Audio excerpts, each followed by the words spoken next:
Já, velkomin að Rauðaborðinu á laugardagsmorgni. Þá höfum við það sem við köllum helgispjall, fáum gest að borðinu sem leyfir okkur að kynna sér. Já, svo við getum kynst viðkomandi og kannski speglað okkur sjálf í leiðinni til þess að leikurinn kom gerður. Og hingað komin Guðrún Hallgrímsdóttir, verkfræðingur. Velkomin. Takk fyrir. Ég var eitthvað að googla eins og maður gerir og sá að þú ert í húsi í Reykjavíkurakademíunni. Búin að vera það í 20 ár. Já. Sagði upp launavinnu fyrir 20 árum og þá var ég að grúska í þjóðlegri matarhefð. Þá var á lífi stórkostlegi vísindamaður Hallgerður og hún var að gera svo merkilega hluti og ég bara heillaðist gjörsamlega. Ég hafði upp á Inntangsstofnun verið með námskeið sem var snerti svo litið íslenska matarhefð og ég sem sagt sótti að fá að koma í Reykjavíkurakademíun og hef verið þar síðan. Já, en til að hvað, rannsaka og skoða íslenska matarhefð eða hvað, því að þú ert komin í eitthvað allt annað núna? Já, það er ótt að segja það. Ég hef nú síðustu svona 5 árin mestmegnis verið að hugsa þörunga og þá er ég að tala stórþörunga. Og hugsa þá fyrsta lagi hvaða þýðingu þeir hafa fyrir lífið á þessum hnetti okkar og svo hvernig við getum nýtt þá án þess að skaða þá í sínu upprunalega umhverfi og hef ásamt félögum mínum verið að þróa ræktunarkerfi við alveg sérstakar íslenskar aðstæður, ræktunarkerfi fyrir stórþörunga í borholusjó í kerjum á landi. Og borholusjórinn er eins og náttúrulega fiskeldismennirnir vita eitt af undrum Íslands. Hann kemur af 20 til 40 metra dýpi, þess vegna alveg hreinn, því þar á sér engin ljóstillífun stað, það er ekkert lifandi verum í honum. Hann dauður. Já, en innihaldsríkur af öllum þeim næringarefni sem við þurfum á að halda fyrir ræktunina. Og hefur það umfram sjóin fyrir utan að hann er með jafnt innihald næringarefna allt árið kring. Sjórinn fyrir utan er næringarsnauður á sumri til, því að lífveru treysta þá á ljóstillífum. En þetta er alltaf, inniheldur alltaf sama og það hefur komið í ljós að nákvæmlega það sem að finnst þar af nauðsynlegu næringarefnum er akkurat það sem við þurfum fyrir þörungaræktun. En er þetta ekki að sækja þennan jarðsjó í Svartsengi og... Já, sko, þetta eru borholur allt Reykjanes. Upphaflega var þetta nú víst mest borað vegna fiskeldisins. Já. Og við erum staðsett, höfum haft aðstöðu hjá Hafrannsóknastofnunar á stað við Grindavík og þeir samnýta borholur með Samherja sem er þar með bleikjueldi og við fáum aðgang að það. Þannig að þú ert með þetta í Grindavík? Já, við segjum nú ekki í Grindavík, segjum við stað. Þetta er sem sagt svona nokkra kílómetra fyrir vestan Grindavík. En það hefur ekki bjargað okkur samt. Við höfum náttúrulega orðið fyrir afleiðingum af eldsumbrotum eins og allir af þessum rafmagnsleysi, veginni lokast og sprungur hafa verið, húsið hefur skemmst og svona ýmislegt upp á að koma. Þetta er ekki framtíðarstaður því miður. En til hvers þetta rækta þörunga þarna í kerjum, ef það er nóga þörungum hann bara út í sjónum? Já, það er alveg rétt. Upphaflega hugsuðum við að þegar allir fengju þessa sömu sýn og við það erum við í Hindlu, það er auk mín, eru þar Bjarni Bjarnason, hann er unglingurinn í hópnum, fyrirverandi tryggingamaður og svo gamall bekkjabróðir, Gestur Ólafsson, arkitekt. Við erum sem sagt jafngömmul og erum komið þetta á níræðisaldur, en Bjarni er nú ekki áttræðisaldri, kornungur. Hvað ætla að gera við? Hvað var nota þörunga? Sko, þörungar... Þú spyrir bara eins og astni. Ég spyrir eins og barn. Já, ég vinn við það, sko. Þörungar eru til alls nýtir. Þeir eru náttúrulega stórkostleg fæða. Það vissu Íslendingar hér áður fyrr og vita enn. Söl eru mikið borðuð. Þeir eru stútfullir af öllum þeim næringarefnum sem við þurfum á að halda. Þeir eru til dæmis mjög próteinríkir. Má bera þá sama við mjólk. hvað próteininihald við kemur og nánast allar aminosýrur þar. Þeir innihalda vítamín, þeir innihalda kolvetni. Þeir voru sko í kolvetnisnauðu landi eins og Íslandi. Þá voru oft bökuð þannig brauð að 1/3 var rúgur, 1/3 var möluð söl og 1/3 voru möluð fjallagrös. Þannig að fólk fekk sitt kolvetni úr sölvum og úr fjallagrösunum. En þeir eru líka stútfyllir af lífvirkum efnum sem að, já við vitum að við höfum verið að rækta, sérstaklega verið að rækta þörung sem að þá þegar við byrjuðum var talin að yxi hvergi nema á Íslandi og náskyldur þörungum sunnar á hnettinum sem að hafa verið rannsakaðir og vakið áhuga sökum innihalds og lífvirkum efnum sem að til dæmis lyfjaiðnaðurinn spenntur fyrir. Við fórum á stað og þessi nánasti samstagsmaður okkar Karl Gunnarsson þörungafræðingur hjá Hafrannsóknastofnun og hann rannsakaði þennan þörung, þetta af ættinni Sitsimenia. Hann ekki komin á eftirlaun líka? Jú, það er því miður, en hann náttúrulega rétt eins og við hættir ekki þótt að sé komin á aldur. Og hann rannsakaði þennan þörung og hann var talinn vera sem sagt hvergi nema hér hjá okkur og hlaut nafnið Sitsimenia Jónssoni í höfuðið á Sigurði Jónssyni þörungafræðingi við Svartaháskóla í París.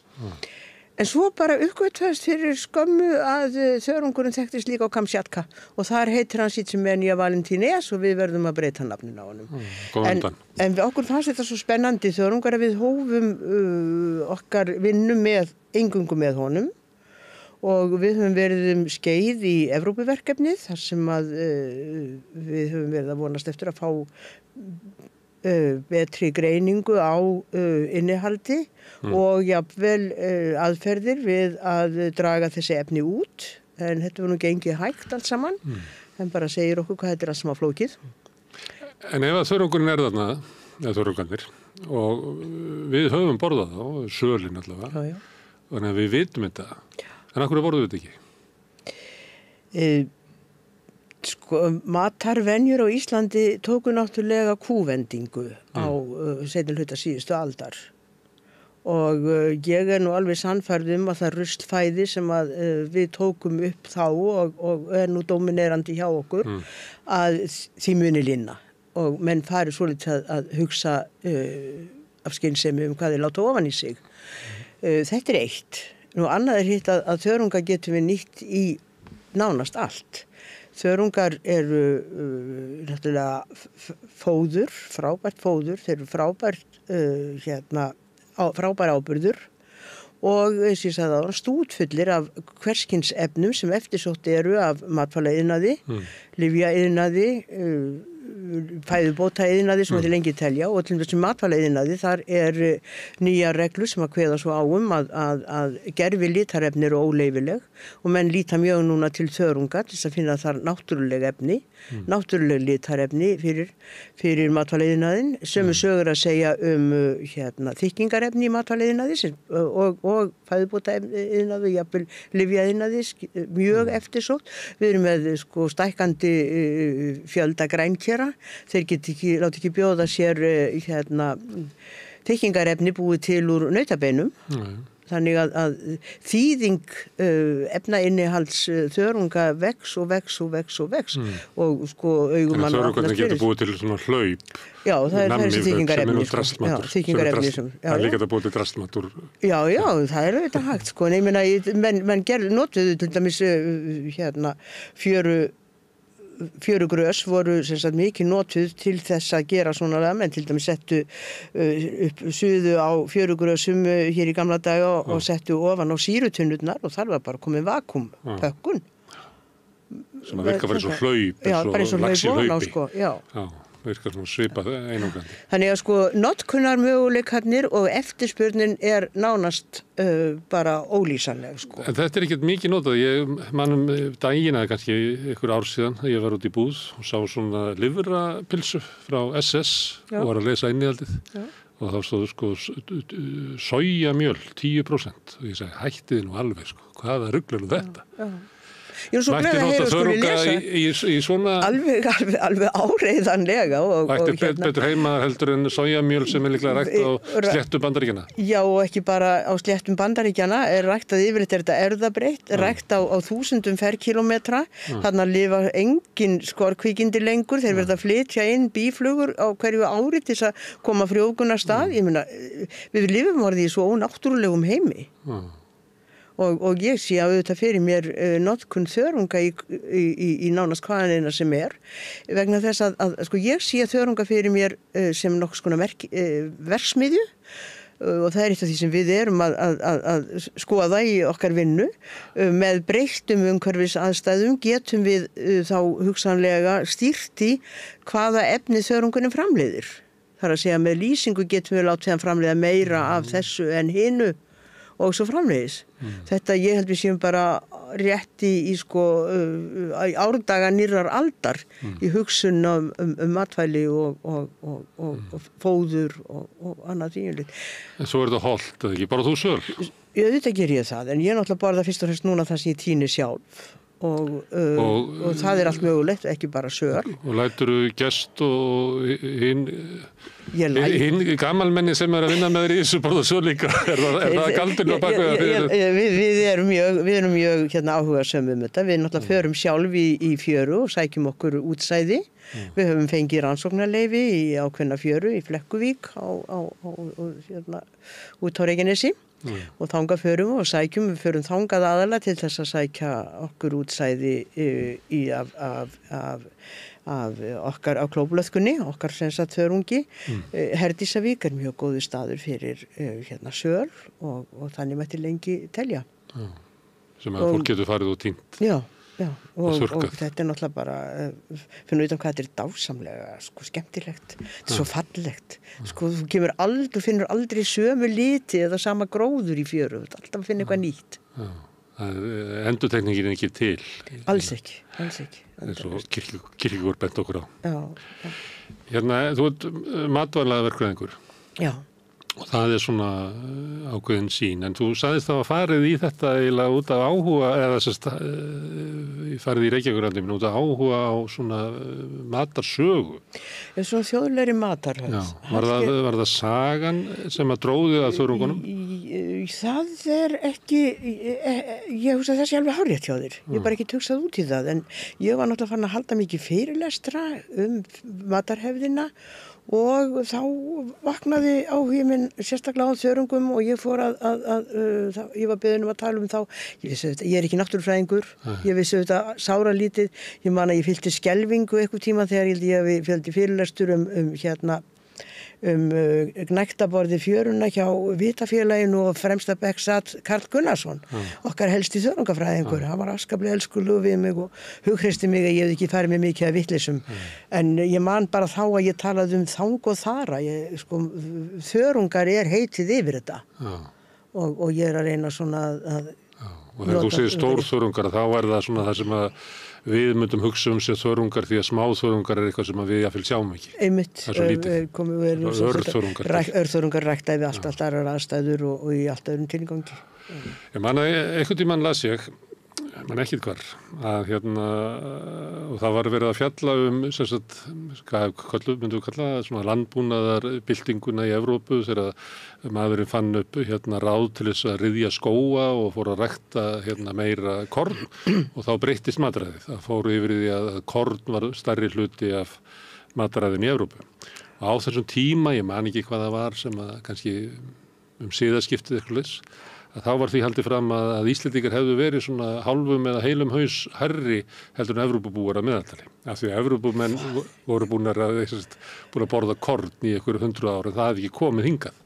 Og þá var þrautin svo að hvernig gátu Íslendingar verið svona líkamlega vel á sig komnir.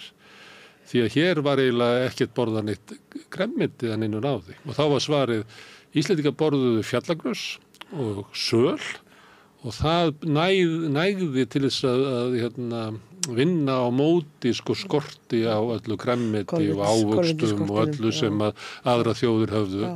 Og þá þetta eiginlega að þetta hafi verið einhvern tímann hérna fyrir nokkrum árum að stöðu eftir því að vera að tala svona superfood, að söl og fjallagrös væru eiginlega ótrúlegur matur. Það er alveg hárrétt. Sem að við borðuðum, en hættu svo að borða. Já, þetta er alveg, það er mikið satt og rétt í þessu. Ég minnist þess að föðuramma mín sem að flyst til Vesturheims með 7 lítil börn, yngsta barnið á fyrsta ári, öðru ári heldur ekki fast. Þau afi meikar það ekki í Vesturheimi vegna þess að það er alltaf veikind á heimilinu og það er meira og minni sóttkví og vegna veikinda barnanna. Hún segir þau koma heim eftir 8 ár tilbaka. Hún sagði að öll er á lífi. Hún sagðist þakka það fjallagrösunum. Hún hafði haft með sér fjallagrös, þau koma norðan frá Húsavík. Hún hefði haft með sér fjallagrös og síðan hafði hún fengið send fjallagrös. Og faði minn neytti alltaf fjallagrasa. Mér fannst það hræðilega vont. Fjallagrasa mjólk var gjarnan á borðum heima. En þetta er alveg áræðanlega eitthvað satt í þessu. En það var margir í talið að það veru ýmis lífvirkefni sem að hjálpuðu líkamannum í jafnt fjallagrösum sem sjálfum. En er þetta eitthvað sem að við gætum sýnt fram á eða er þetta eitthvað sem að þekki okkar nær bara ekki ennþá yfir? Ég hugsa að sé nú bara hægt að gera það og það bara að leggja í þá vinnu, Það hefur fjallagrös vond? Já og nei, mér svöl er mjög góð og það er sjálfsagt seltan, maður sækir í seltu, Og þau hafa bragð sem að mér finnst mjög ljúft og yndislegt. En klóblaðka, þessi þörungur sem að við höfum nú unnið mest með, hún er ennþá betri. Hún er svo mjúk, hefur alltaf áferð, það er rauðþörungur eins og sölin og svo er hún svo falleg. Bara, Nei, en við til dæmis í þessu Evrópuverkefni sem ég myndist á áðan höfum komist að því að til dæmis í okkar klóblöðku efnasamsetningarnir eru svo flóknar að það er erfitt að draga þær út og þetta mun taka dálítinn tíma að þróa aðferðir. Ég ímynda mér að við séum bara rétt að sjá morgunróðan á þessu sviði. Það sem að rannsóknum sem að þið eruð þið svona framalegið svona rannsóknum í heiminum? Ég er ekki vel að mér í þörungarrannsóknum. Matís hefur sinnt þessu afskaplega mikið á síðustu árum og tekið mikið þátt í Evrópuverkefnum og er sem sagt með bara gott nafn á alþjóðavettvangi en þessar rannsóknir allar eru bara rétt að byrja. Það eru bara rétt að kíkja. Menn eru búin að sýna fram á lífvirkni og menn hafa sýnt fram á næringargildi og tæknilega getu efna í þessu en það að draga þetta út á umhverfisvænan hátt það hefur svona aðeins dregist að leysa úr því vandamáli. Við erum í Evrópuverkefni þar sem að megin markmiðið er að geta, þetta er í samstarfi við meðal annars Íslendinga, það er rauðþörungur sem var lengi nýttur í innflóa frá Eystrasalti sem að þykkingarefni voru dregin út, karaginan. Það var ekki borgaðisíki lengur og þetta var gert á þann máta, það var ekki umhverfisvænt, auk þessum að eingöngu var dregið karagenan út og ekki önnur efni og megin markmið verkefnisins er að geta dregið út öll þau efni sem við viljum úr sama þörunglum, þannig að hann verði nýttur til fullnustu og því miður þá erum við mun líklegast verkefninu ljúka án þess að við verum komið með aðferðina til að gera það við okkar þörung en það er mjög lærdómsríkt að vinna með þeim og kynnast þessari vinnu. Við höfum áður unnið með skotum og þeir eru mjög áhugasamir á þessum sviði þannig að áhugin er fyrir hendi allstaðar. Það er mikil áhersla hjá Evrópubandalaginu.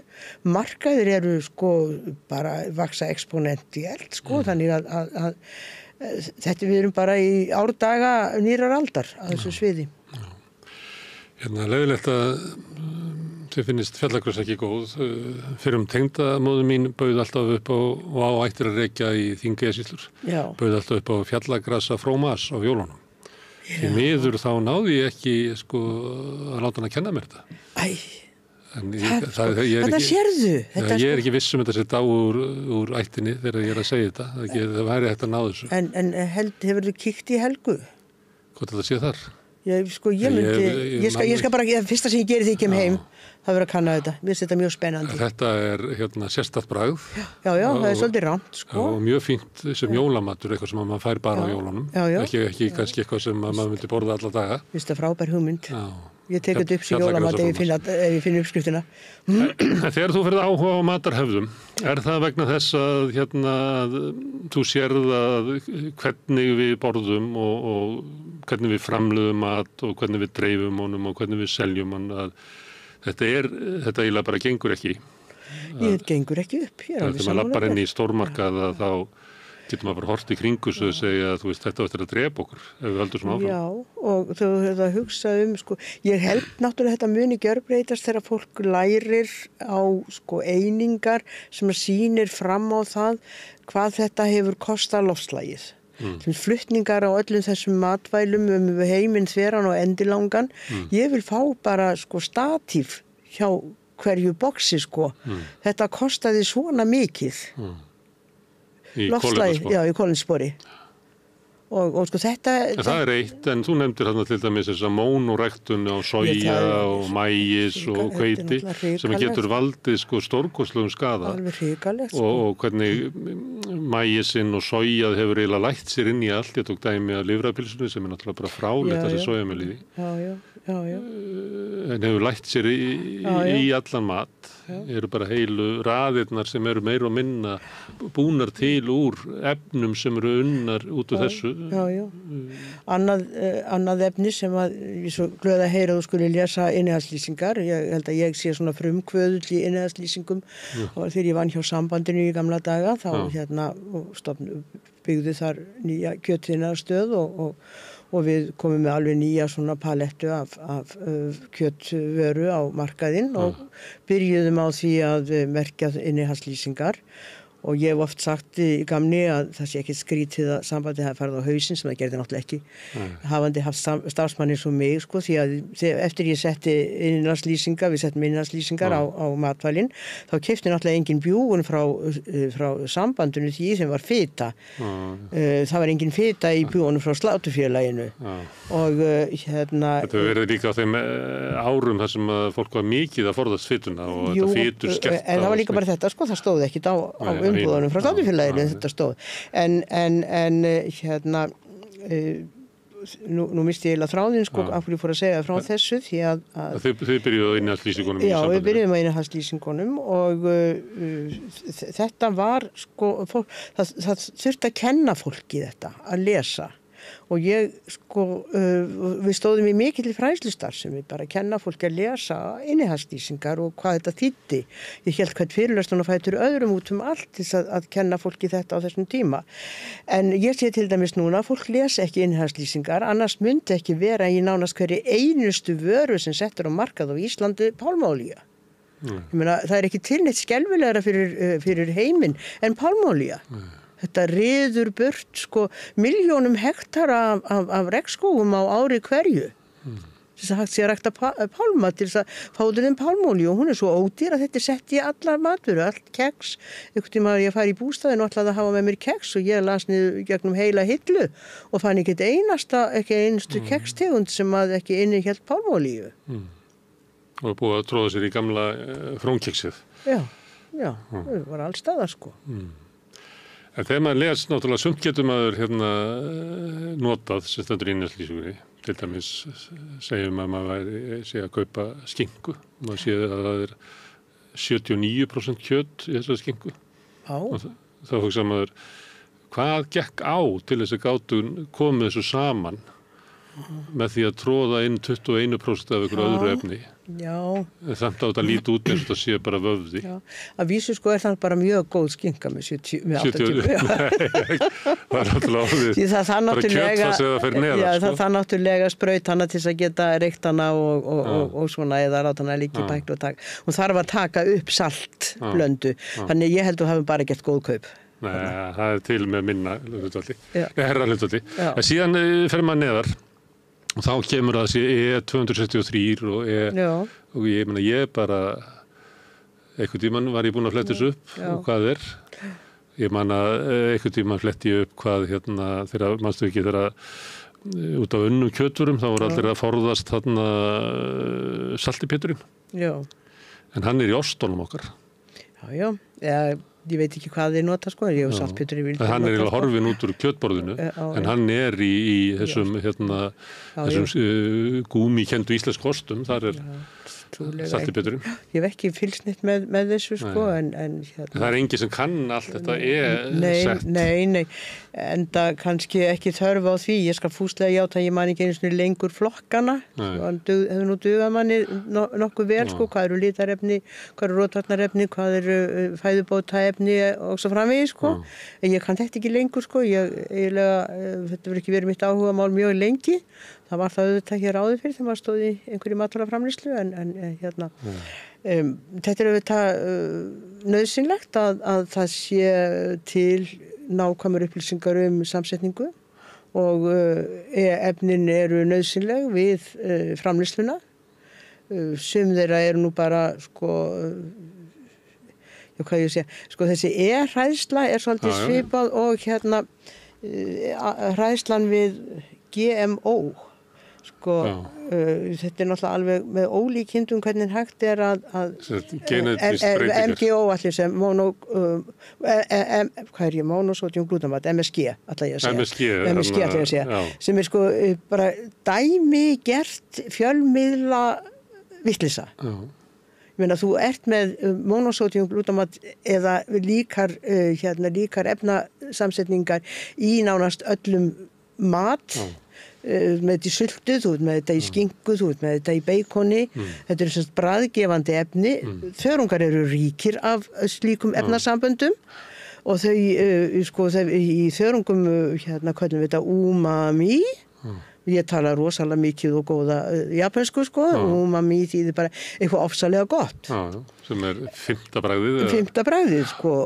Enda taka Asíu menn ekkert marka á þessu, þeir nota MSG þetta er ekki hægt að búa til kínverskan og japanskan mat nema nota þetta. Það er bara nánast ekki hægt að búa til mat án sem nota þetta. Bara veist ekki af því. Þetta hins vegar þurrkaði svolítið út úr. Þetta er enn þann dag í dag er þetta. Ég var að fæ oft senda eitthvað bull, vídeo næringafræði og ég yfirleitt opnaði þetta ekki en svo sá ég eitthvað vídeo sem átti að segja mér einhverja 6 tegundir sem ég átti að forðast, sem væri í matværum, ég er að forðast þess að komast hjá dementíu og Alzheimer og við hverju og komin á minn aldur þá náttúrulega maður lifandi hræddur við alla slíka sjúkdóma, svo ég lagði það á mig að fara í gegnum að hlusta lengi á sko, hversi stórkostlegi maður sem hafði lært svona mikið, var sprenglarður og búin að vinna hjá þessum stofnunum og guðmund góður hvað hann hafði allt saman afrekað og þegar maður komað megin málinu og þegar ég var búin að sjá fyrsta efni sem maður var átt undir engum kringumstæðum að láta inn fyrir sína varir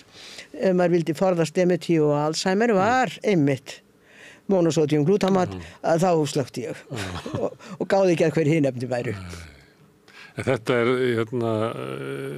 næringafræðin eða hún er náttúrulega ég veit ekki, kannski er þetta bara ung fræðigrein, kannski vitum við ekki almennilega hvernig maðurinn meltir mat og breytir honum.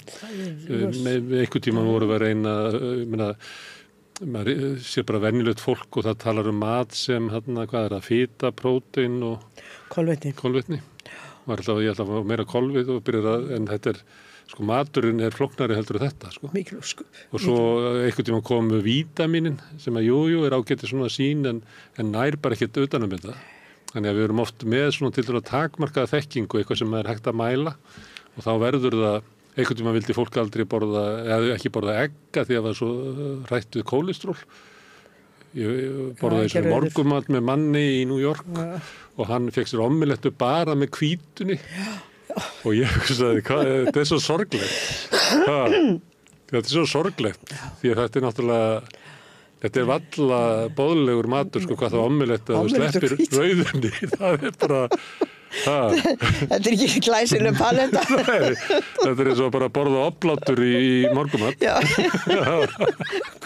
góð samlíking. Já. Nei, það náttúrulega við erum óttalega hvað ég segja, auðveld bráð fyrir hverskins áróður á hvaða sviði sem er. Ég verð að játa það ég er fann að skilja akkur menn að fá hálfa þjóð til að kjósa Trump, sko. En hérna... Við erum trúgjörn.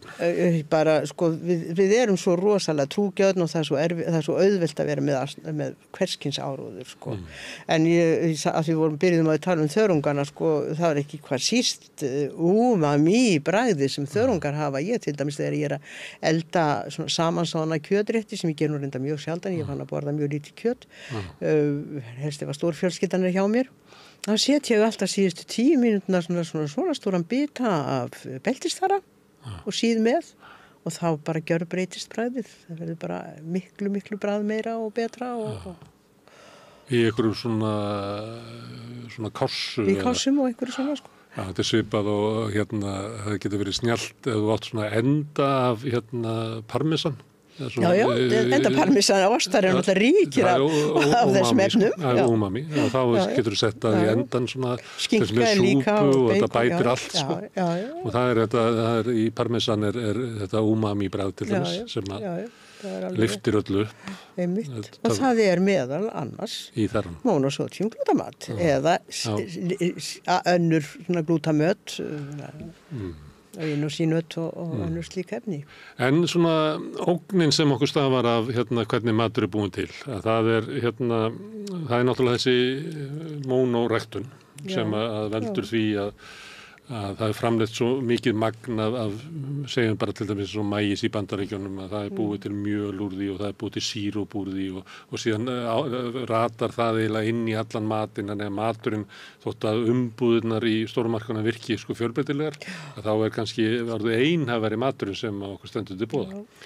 Stórmarkaðurinn hann ræður ekki við árstíðabundin mat, af því það þarf að vera sami maturinn í hillunni allan ársins hring og þess vegna er verið að fljúga avokado yfir halvan hnöttinn og allt þetta, en á sama tíma ef þú ert með einhverja smá ræktun eða eitthvað, þá getur ekki verið byrgi fyrir stórmarkaðina því að þú skaffar bara einhverja vöru í október og nóvember og svo hverfuru og ég bara, stórmarkaður ræður ekki við þetta, þannig að þá hann byrjar að sækja til sín sko afurðir á stærra svæði og þá þarf að vera geymsluþolnara til þess að þola allan þennan flutning og það er bara stórmarkaðurinn sjálfur, kannski bara á Íslandi kannski frá 1970 til okkar daga, hefur bara gerbreytt hvað við borðum og hvernig við borðum það.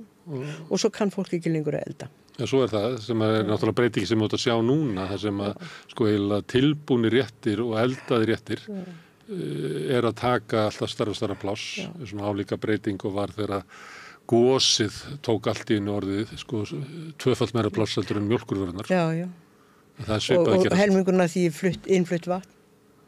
Já, í gósinu. Já. Það er rosalegt. Og, já. En á meðan að stórmarkaðurinn er þarna, og segjum að ég farið þarna inn og ég hef engan aðgang að mat, svona eins og hann var í gamla daga í raunverulega. Þannig ég vafra þannig gangana, les inn í alls lýsingarnar, en ég er bara fangin inn í þessu kerfi og þú getur frætt mig og kent mér eitthvað og það er ekki, ég hef ekki afli til þess að brjótast út úr þessu af því að þetta er svo rosaleg maskína sem heldur af okkur mat sem að er okkur ekki hollur, er umhverfinn ekki góður, gríðarleg sóun. Já, það er eitt enn í þessu. Það er verðið. Fólk hleypur eftir því ódýrasta. Já. Og er ekki reiðubúið að greiða fyrir gæði. Enda þekkir það ekki munin á gæðum og einhverju sem að er af minni uppfyllir ekki sömu kröfur.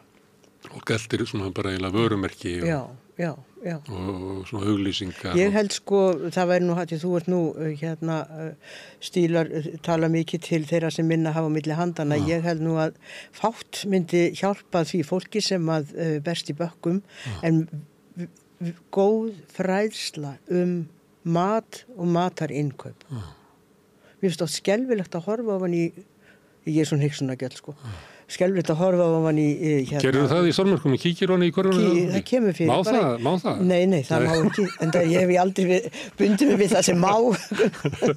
Ég gerði það líka. Og bara mér ofbýður að sjá hvað fólk kaupir. Sýndu mér hann í korfun og ég skal segja hvað það er. Segir ég ekki svo dónaleg. Nei.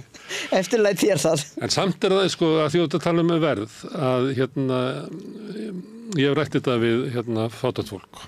Og ég man eftir var móðir sem að sagði mér það að sonur sinn væri mjög viðkvæmur fyrir öllum svona mat, væri með allskins óþol og ofnæmi og eitthvað fleira.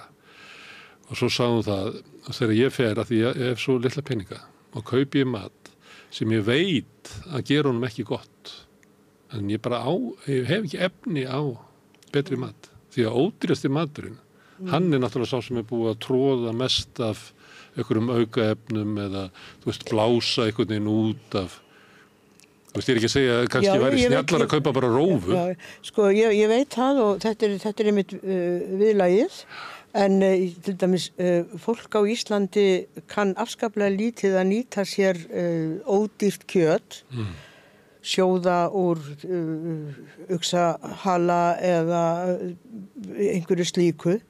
Erlendis er þetta bara eitthvað sem að það elst upp við. Fólk horfir ekki á kjöt nema lambakjötinu hrygg og læri og svo súpukjöt eða eitthvað svoleiðis sko.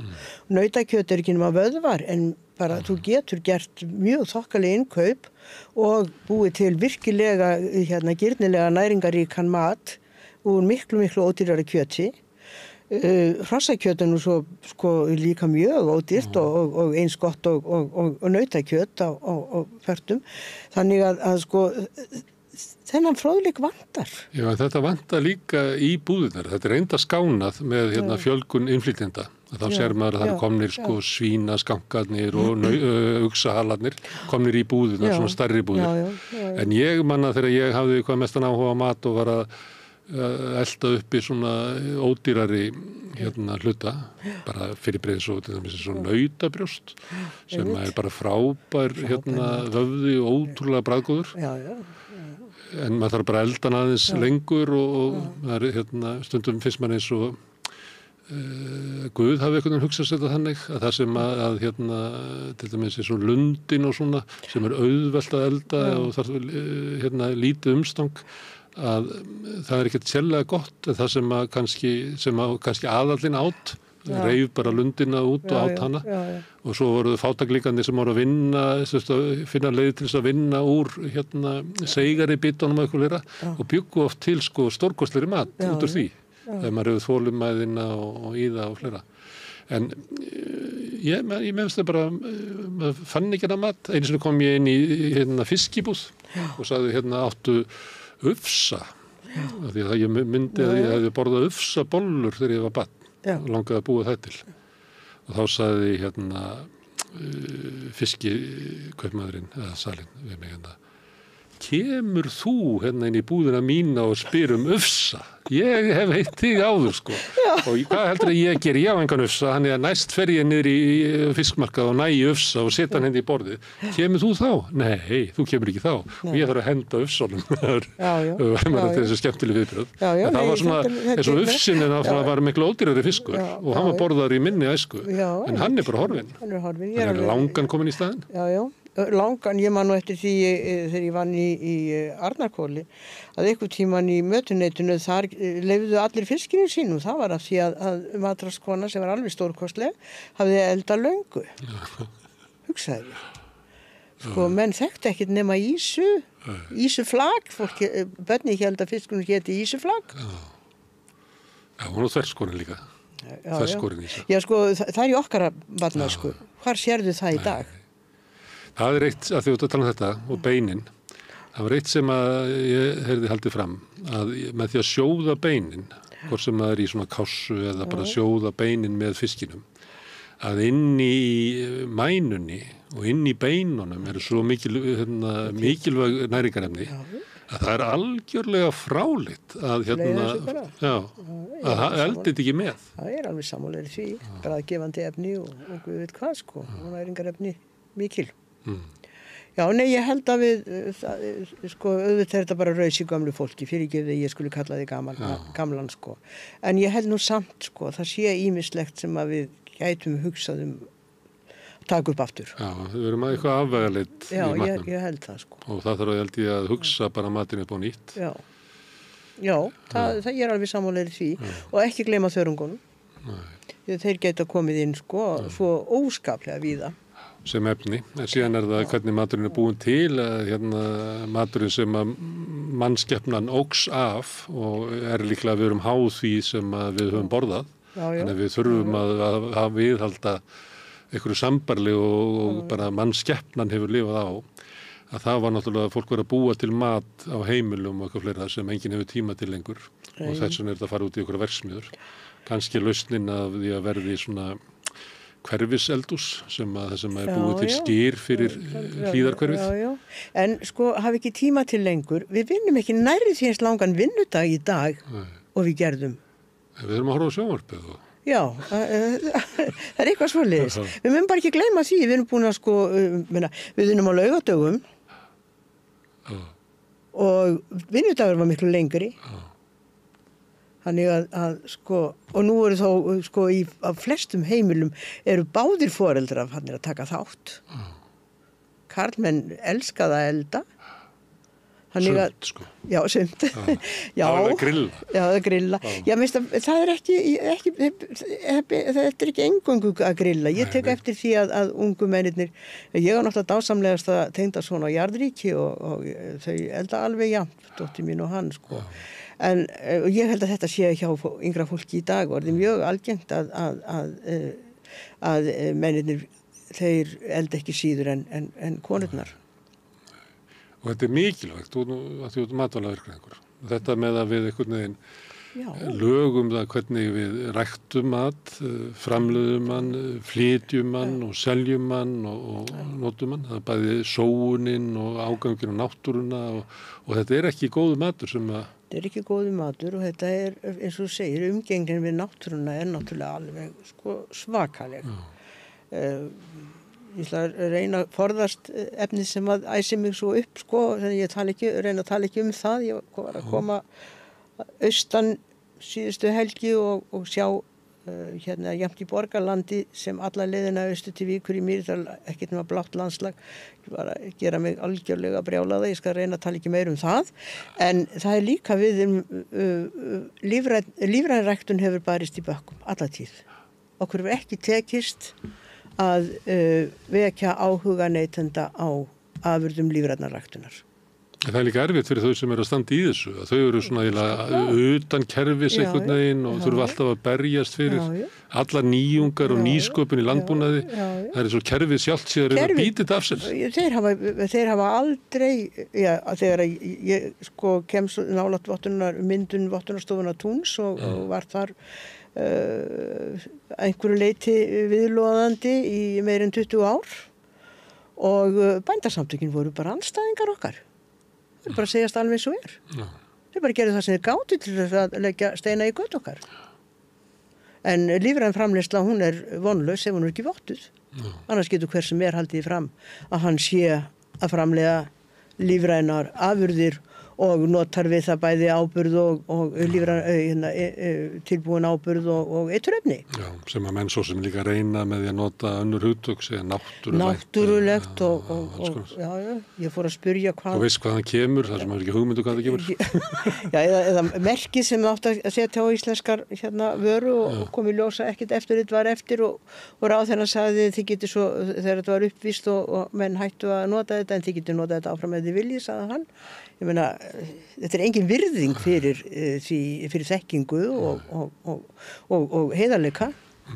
Það er líka að því að við erum svona að tala um náttúruna, svona, eitt sem að er náttúrulega, við borðum kannski 3 á dag, svona venjuleg manneskja. Og það er náttúrulega nánasta snerting okkar við náttúruna í svona venjulegu lífi fólks. Ætti að vera það.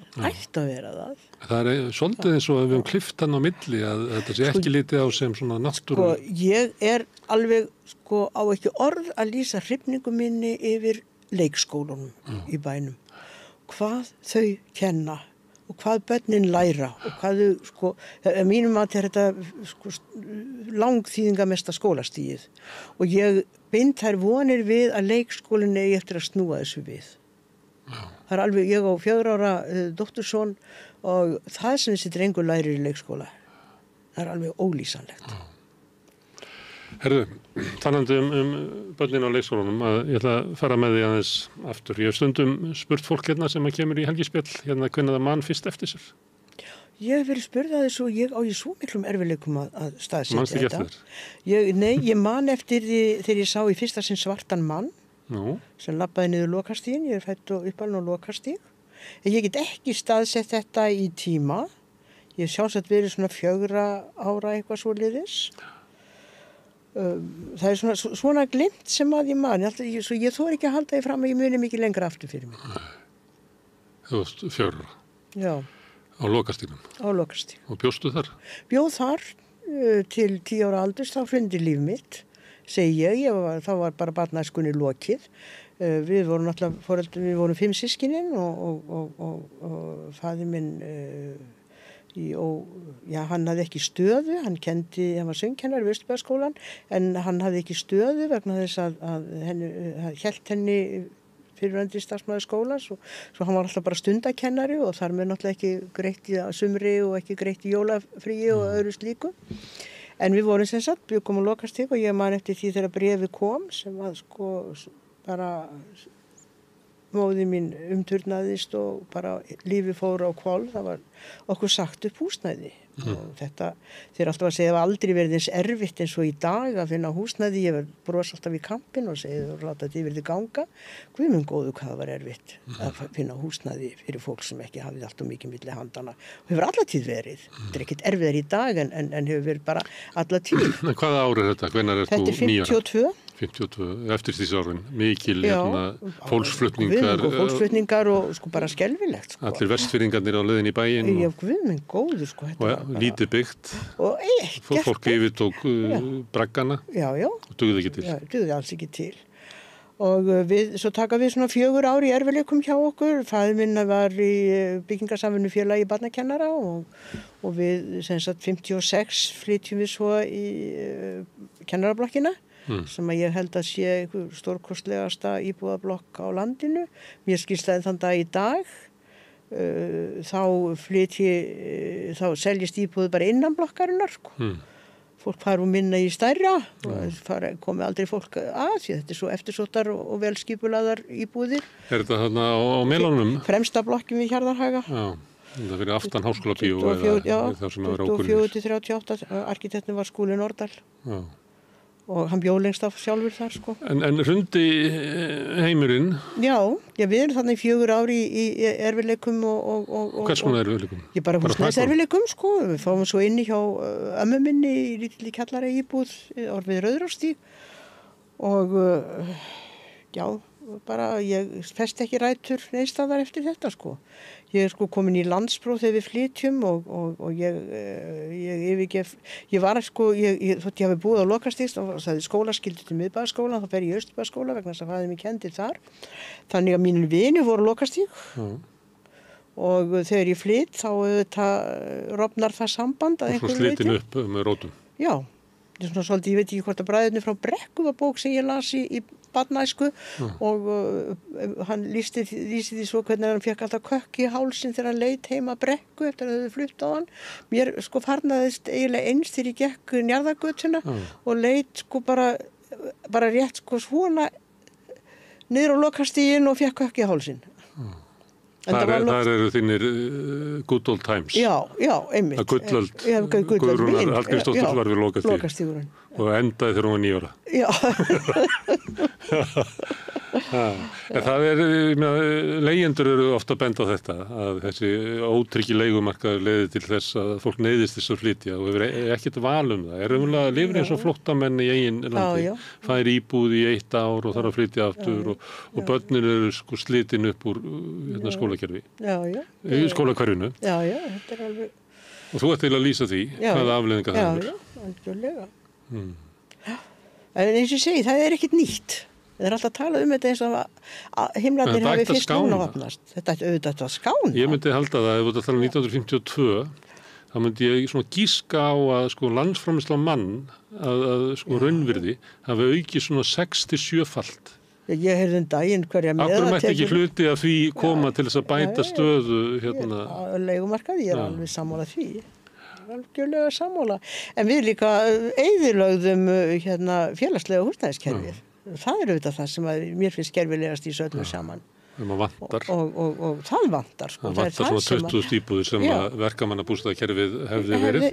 Og líka félagslegar íbúðir sveitafélagina voru náttúrulega, það var hættaði að þroskast og þróast það kerfi sko, og breytist yfir í svona fátækraðstóð. Já, einmitt sko, og það var kannski vegna þess, bara gleymum því ekki hvernig þetta var á uppgangsárum sjávarútvegsins sko. Sjávarplássin urðu rík, ofboðslega rík, og hefði ekkert við þetta að gera, en staðan er önnur í dag. Það meinar að peningurinn er eftir í sjávarbyggðunum? Já, peningarnir verði ekki eins eftir í sjávarþorpunum eins og þau gerðu áður fyrr. Það er alveg stærsta breytingin á þjóðfélagsbreytingin til ég á Íslandi. Já, og náttúrulega landbúnaðurinn er ekkit, sko, þegar ég var hjá sambandinu, þá var landbúnaðurinn, sko, bakhjarl sjávarútvegsins. Að sumuleyti. Það var stöðugur sjávarútvegur það sem var góð sveit að baki. Já, maður sér þetta í Vopnafjörður, Norðfjörður og Neskaupstaður. Maður skynjar þetta þegar maður bara horfir yfir að hvað þetta hefur verið góðir staðir. Það sem að með svona sæmilega sveit til þess að brauðfæða bæinn. Og einhvern veginn sko, ég hef ekkert spáð í það, en það er svo skrítið sko að við höfum einhvern veginn okkur ekki tekist einhvern veginn að byggja upp nýjan landbúnað í stað þessara gegndarlausu sauðfjárræktar sem við tíðkuðum og upp úr miðri síðustu öld. Það var auðvitað sko gjörsamlega út í hött að hafa hér meir en 1 milljón fjár á gjöf eins og þetta var 8. áratugurinn, þegar ég sem sagt yfirgef landbúnaðinn á 8. áratugnum, þá er vetursett yfir 1 milljón. Það er bara 300 og eitthvað þúsund í dag. Og samt erum við með offramleiðslu. Þetta hefur lambakjötsneysla minnkað, kjúklingar komið í staðinn og eitthvað svona, en þetta var svo gegndarlaust. En það var búin að hafa langan tíma til þess að byggja upp eitthvað annað, en það hefur ekki tekist. Það var ekki gert. Kjúklingar, en ég kalla þá ekki landbúnað. Það er sauðasalan til Bretlands. Hún leiddi til þess að fjölgaði fér. Já, gífurlega. Og svo féll hún. Og þá var eiginlega tekið ákvörðum að halda áfram að framleiða eins og við verum að flytja út. Og það hafði alls konar afleiðingar, náttúrulega spændist upp hálendið af ofbeit. En það hafði líka áhrif á hvernig við borðuðum kindakjött. Að það var að vera ofgnótt af kjöti, þannig að við fórum og borðum eiginlega bara meira bestu bitana og hættum að geta nýtt. Hættum að borða inniblinn og hættum að borða þindina og hættum að borða heilan. Já, sko, þegar við tókum upp deyfingaraðferð með byssu, þá var heilinn ónotæfur. Þannig að, og síðan náttúrulega lungun þegar við fáum sjúkdómana, þá eru þau ekki lengur mannamatur. Þannig að það er svona ýmislegt sem gerðist, en sko svo seint sem að miðjan 8. áratuginn, þá man ég eftir því að ég er í starfshópi á vegum rannsóknaráðs framtíð landbúnaðar, og þar erum við að gæla við þá hugmynd að láta ærnar bera tvisvar. Og það var ekki tekið inn í þetta kostnaður við beit. Það var bara reiknað út hvað væri hægt að ná með þetta hagkvæmni. Nei, þessi skýrsla held ég hafa aldrei verið gefin út. Það er annað sem að breyttist við sauðsöluna. Þá er framleitt fyrir sem til þess að flytja út réttar á fæti, en það verður flytja út kjöt. Og síðan þegar menn fara að leita að ýmsu, meðan annars var maður sendur til Rockefort að hvort að við getum lært að búa til verðmætan sauðost. Og áður hafði náttúrulega mjólkin verið nýtt og ullin verið nýtt. En eftir þetta þá eiginlega allur fókusin á fallþunga og reyna að auka kjötmagna og... Halldóri búin að mála á stjóra. Tókst að stytta lærulegginn og breikka bringuna. Það náttúrulega hafði í för með sér sko miklu kraftmeiri læri og náttúrulega miklu meiri vöðva. Bógurinn varð að virkilega góðum kjötvöðvum. Og ég held að þetta hafi sko breytt sauðfé all land og ég man eftir því að ég kom nú í sláturhúsum nánast all land þarna í störfum mínum hjá sambandinu á 8. áratugnum. Mér þótti svo gaman að sjá sauðféð á ströndum.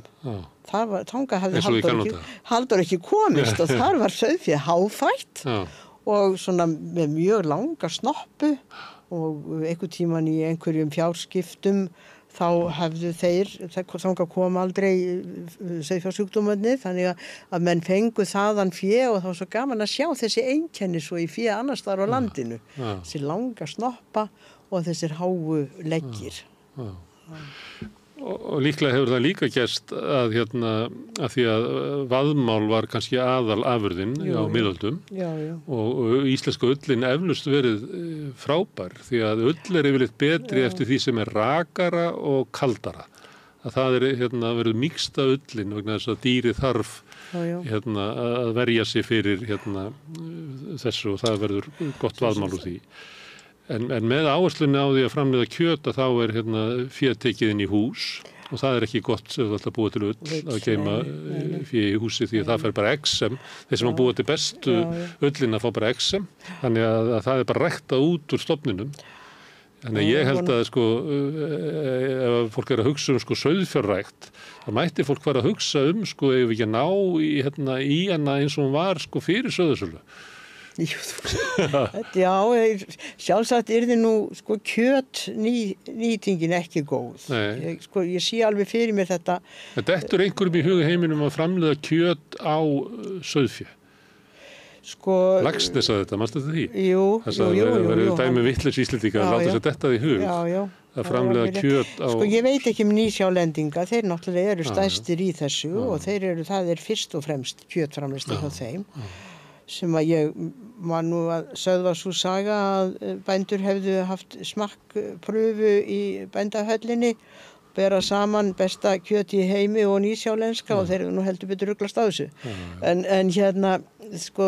auðvitað getum við ekki hér á Hjara veraldar verið í samkeppni við nýsjálendinga. Þeir þurfa ekki að taka fé á hús.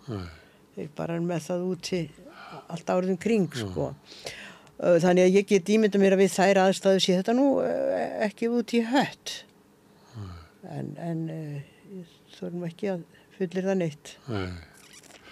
Þetta svona dæmi það hvað hlutirnir hafa raunverulega mikið breyst eins og það tala bara vaxtalægið og eiginlega bara hugmyndin okkar hvaða afurðir við erum að fá af sauðfénu. Það bara breytt frá því var fyrir 150 árum. Mér þykir sko sárast að vita til þess að lifur skuli ekki vera nýtt. Ég meina, þú færði ekkert stórkostlegra næringarfræðilega séð og svo þetta bara svo mikil hátíðamatur sko.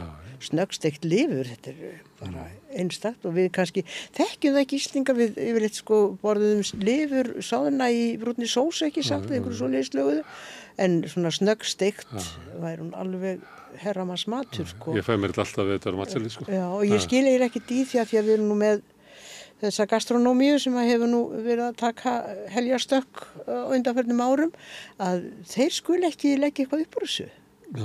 Gera sko einhverja stórkostlega rétti úr snöggstektri lambalifur. Spurðu ljónið eða úlfinn, þetta það sem við borða fyrst. Já, hugsaði þér.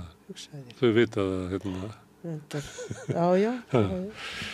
Herðu, lokastígurinn, gullöldin. Hvernig segðu mig frá foreldrunum? Móðir mig hét Margrét Árnadóttir, fædd 1908 í Landsveit. Hún var yngst 10 systkina, ólst upp í Látalæti í Landsveit. Faðir hennar, Árni Árnason, var ættaður frá Rangárvöllum í 4. lið, frá Reynifelli á Rangárvöllum hann deyr 1912 þegar að móðir mín á 4. ári. Amma mín fær ekki að búa áfram, þau leigðu látalæti, eigandinn var í Fljótshlíðinni. Og amma fær ekki að búa áfram, þetta var segin saga á þessum tíma. Það var haldið uppboð á öllum hennar eigum og ég er mikið hjá henni þegar hún leikur banaleguna. Fólk lá banalegu í gamla daga og las fyrir hana. Ég sást ekki verið um 5 ára gömul. Hún deyr 47 og ég er fædd 41. Hún deyr vorið, því ég hef ekki orðið 6 ára haustið. Og hún er alltaf að segja mig frá því sem að ég skildi sjálfsagt bara með hjálp annara og miklu meira seinna að allt sem hún fékk fyrir innbúið og skepnuna það dugði til þess að borga með börnunum. Ekkert þegar fór á sveit. Það var stolt ömmu minnar á banasænginni sem sagt. Nema að sem sagt mamma fer ung til Reykjavíkur og bara vinnur þar allt sem til fellur, Garðnastöðinni. Hún vinnur á Elliheimilinu, hún vinnur í keksverksmiðjunni Frón og hún stendur þar fyrir hverskins uppþóttum. Var hún og vinkona hennar Vilborg Ólafsdóttir, Bogga úr Eyjum. Þær voru sem sagt stóðu þarna fyrir allskins andófi. Fór einhvern tíman heim úr keksverksmiðjunni Frón án þess að smyrja allt keksið því að það var bara bakað og síðan áttu það sem stóð í að smyrja og síðan fóru þessum bökuðu heim en það sem áttu að smyrja áttu síðan að smyrja allt og fengu ekkert greitt neitt aukalega fyrir það þó að veru að til miðnættis svo þær fóru bara einhvern tíman heim og var af þessu mikil mál einhvern tíman í Elliheimilinu og Elliheimilinu Grund. Þá var sagt að leggja borð fyrir einhver fyrirmenni sem voru að koma og þau gerðu sér lítið fyrir og lögðu á borð með þeim hnífapörum og bollapörum og diskum sem að starfsfólkið þurfti að notast við sem var brotið og skarðótt og vantaði tinda í gaflana og annað því líkt og náttúrulega allar reknar. Þannig að hún sem sagt var byltingakona. Faðir minn hét mamma deyr 2002. Hún og allar hennar systur fengu einhver elliglöp hvort sem það hefur verið Alzheimer eða hvað hún var síðustu árin voru mjög erfið en hún var alveg hún lifði hörku lífi til 85 ára aldurs og afskaplega lifandi manneskja og dugleg og faðir mig hét Hallgrímur Jakobsson sonur Jóns Ármanns Jakobssonar kaupmanns á Húsavík sem var sonur Jakobs Hálfdanarsonar þannig að Jakob Hálfdanarsson fyrsti kaupfélagsstjóri var langafi minn og Valgerða Pétursdóttur amma mín hét Valgerður Pétursdóttir dóttir Péturs Ólafssonar í Ánanustum í Reykjavík og faðir minn er þriðji yngstur 7 systkina elstur var Sigurður Pétursson Jónsson Jakobsson rafvirki og láglingi á rafvitunni, svo kom Ásgeir Jakobsson, málarameistari og Jakob Jakobsson, hann var svona multimaður á ýmsum sviðum. Faðir minn, Hallgrímur Jakobsson, svo Petrína Jakobs, ég gleymi Pétri Jakobsinni, fæðingalækni og yfirlækni fæðingadeildarinnar og síðan pabbi og svo það Petrína Kristín Jakobsson sem var mikið var í bæjarstjórn og virki í pólitík á Íslandi og yngstur var Áki Jakobsson sem var í pólitík og ráðherra og víða.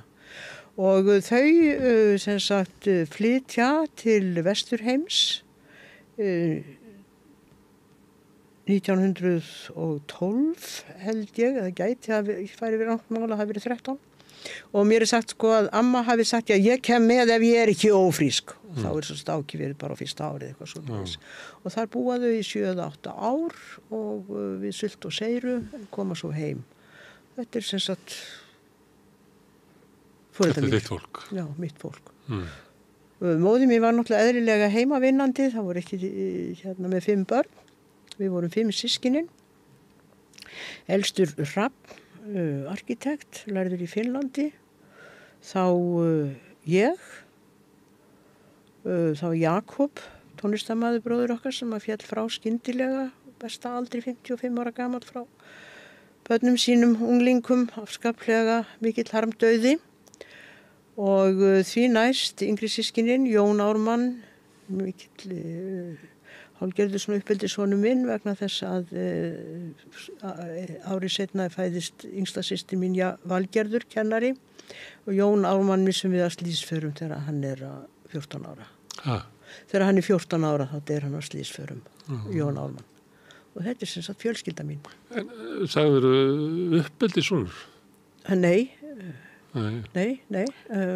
uppáhalds uppáhaldsbróði minn, hann er sem sagt fæðist, hann er sem sagt, ég er bara mjög mikið með hann. Ég man eftir því að þegar að systir mín fæðist 1949, hvað er ég þá gömul, ég er sem sagt að verða 8 ára, þá er ég mikið til, mamma er á fæðingadeildinni og ég er mikið til ein með Jón Ármann sem er þá bara á öðru ári, bara rétt rúmlega 1 árs. Og ég man að ég missa hann úr kerrunni á miðri Baldursgötu og ég ræði ekki við að koma hann upp í kerruna. Þetta er svona eina af þessum svona endurminningu sem er ljóslifandi fyrir mér. Og ég man bara, ég stóð þannig og var að reyna að gera mig hvað get ég gert. Ef ég fer með Jón upp á gangsi þá kemur kannski bíll og keyrir yfir kerruna. En ef ég skil Jón eftir á gangstéttinni þá kemur kannski bíll og keyrir yfir Jón. Svo ég bara settist hjá honum á kerrunu og hágrét þangað til einhver kom. Hjálpar. Herðu, hérna, þú ert að alast upp. Það er eitt sem ég spyr líka alla, að ég er með svona félagsfræði rannsóknir í þessu viðtölum. Upplifirðu að þú værir hérna elskuð og velkomin í heiminn? Já. Og hvernig birtist það? Sko, ég er næst elst og já, sko, þetta var náttúrulega rosalegt basl. En ég held að við höfum öll systkinin bara upplifað það. Það er eðlilegt og sjálfsagt og okkur bæri allt það besta. Ég man eftir því að við vorum einhvern tímann að suða nammi og vorum í bæ og pabbi lét okkur reikna út hvað við gætum fengið mikinn fisk fyrir þá peningar sem að hefðu farið í þetta nammi. Og við komumst að þeirri niðurstöðu, við höfum getað keypt, ég er ábyggilega svona 6 ára eitthvað svo listið þetta er sko. Þetta er bara, við erum bara eldri systkin í þessu sko. Og ég kemst fljótlega þeirri niðurstöðu að við gátum keypt fisk fyrir alla vikuna. Svo að það kom ekki til greina að kaupa nammi. Það er óbræða namminu eftir þetta. Já, og ég man eftir annari svona reikningssögu, mér langaði svo mikið í ís, en þá var ég að læra að synda og ég átti engan sundból og ég fekk að reikna það út, eða pabbi lét mér reikna það út og taka ákvörðun það hvort ég vildi heldur fá 1 ís á dag í heilan mánuð eða sundból og það var náttúrulega auðvelt val, mér vantaði sundból, ég var að læra að synda og ég man alveg sko þann dag í dag eftir svona sundból. Hérna, mamma þín var hérna í svona verkalýðsbaráttu, sjálfsprottin í verkalýðsbaráttu. Eða var hún í skipulögðu baráttu eða var þetta bara... Sjálfsagt verið upp hafi verið sjálfsprottin en svo... Þannig hún vildi bara ekki beygja sig undir svona autoritet. En þetta leiðir hana hins vegar inn í FUK. Þannig að, og þar hittast þau foreldrar mínir. Sem eru félag ungra kommunista. Og þú nefndir Áka, föðurbróðinn, hann var náttúrulega sósíalisti, lengi framan af. Já. Það var nú mikil læti í kringum hans stjórnmálaskoðanir. Já, það var náttúrulega læti í kringum Áka. Það var útskúfaður úr hreyfingunni. Já, ég veit. Dóttir hans kom hérna og sagði mér þessu svo. Já. Sko, var hann útskúfaður eða fór hann sjálfur? Sko. Hann fór sjálfur en við það misti hann eiginlega öll samskipti. Hún lýsti þessu sem svona áfalli. Já, sko, ég gæti ímyndið mér það hafi verið í móðurfjölskyldennar. Þeir voru náttúrulega mjög nánir, Þóroddur Guðmundsson og Siglufirði og Áki. Og ég gæti ímyndið mér að sko, það sé alveg hárrétt hjá henni.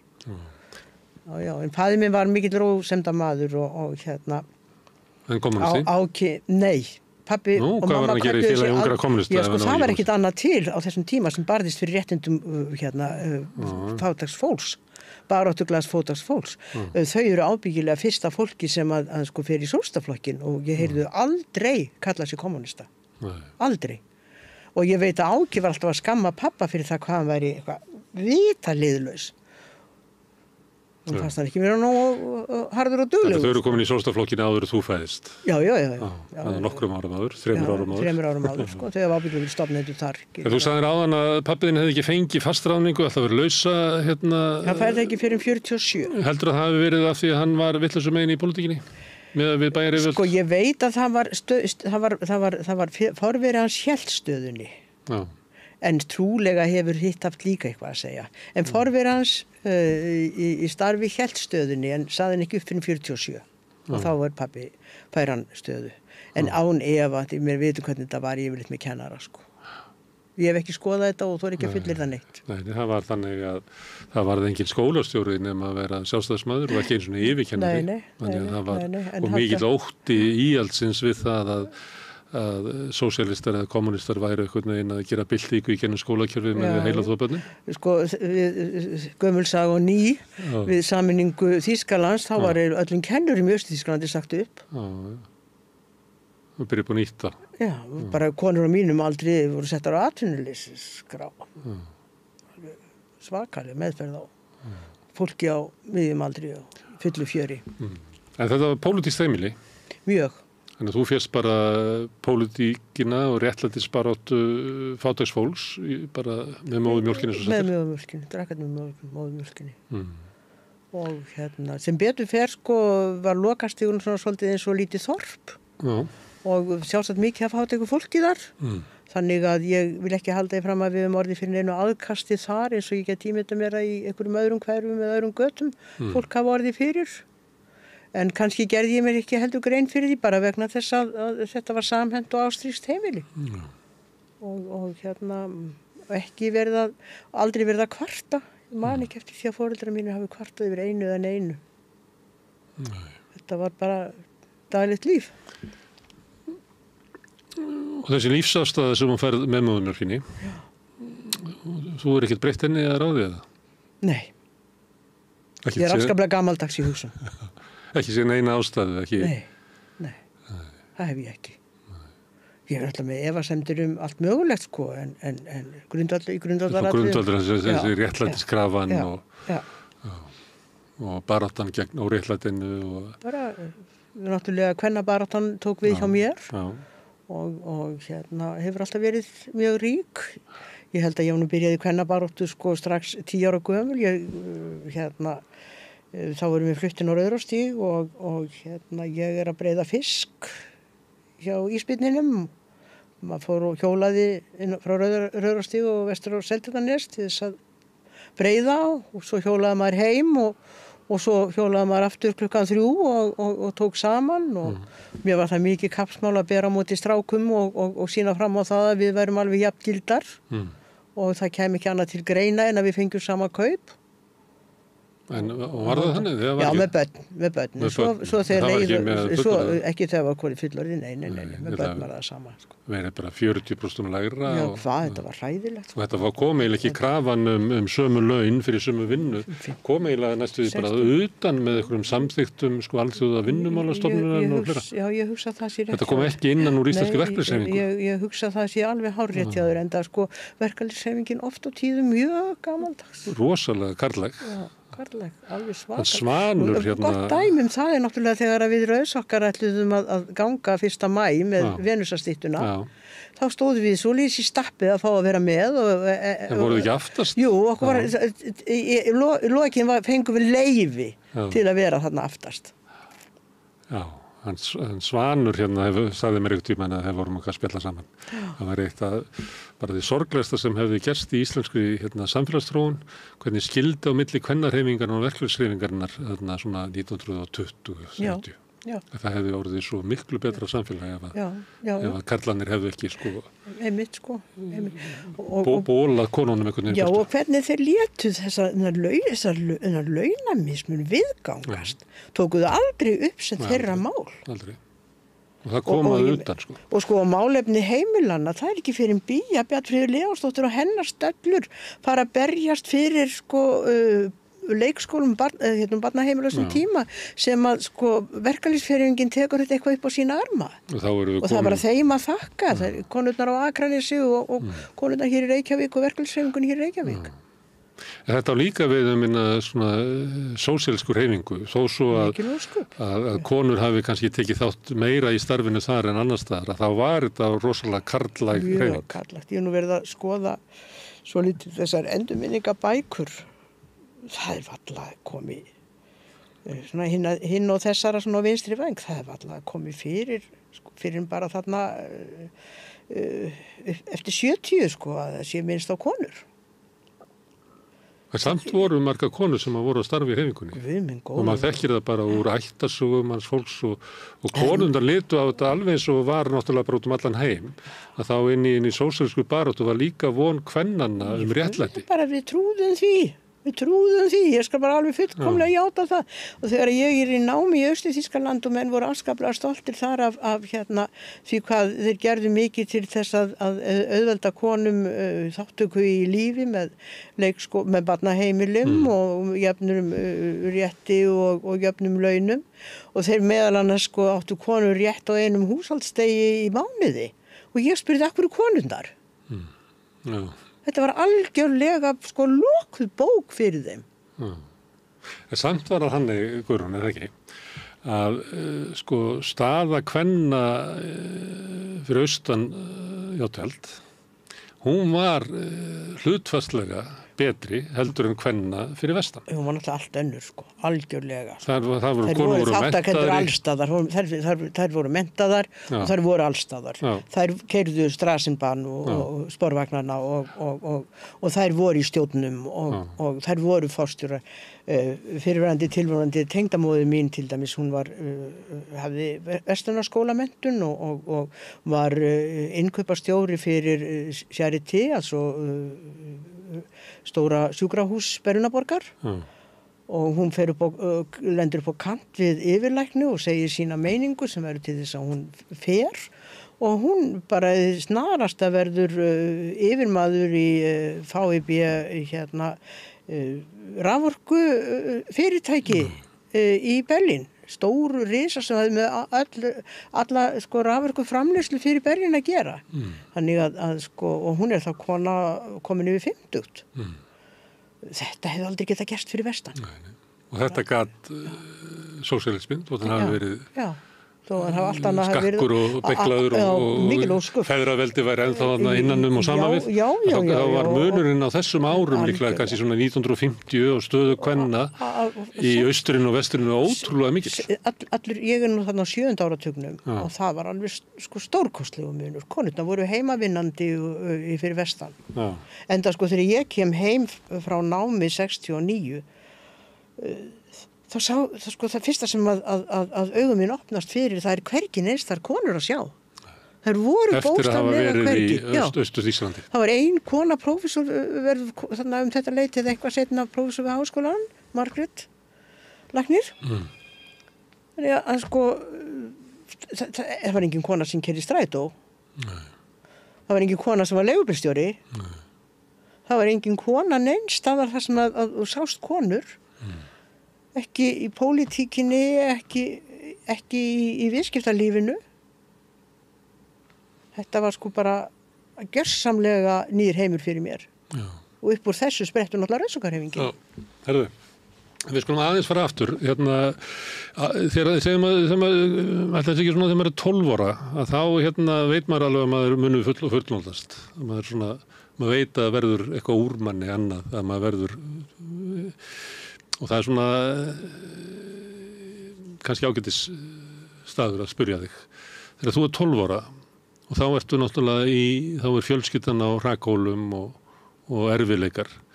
Hvernig sástu fyrir þig svona, hvað yrði úr Guðrúnu?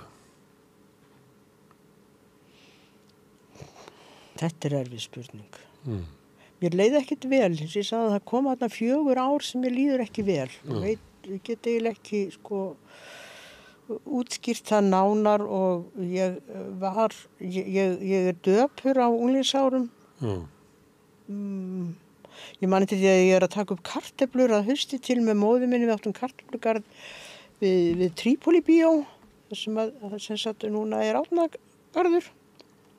Það var fallegur haustdagur og ég er að taka upp kartöflur og hef allt á hornum mér og er haldin óskaplegum lífsleiða.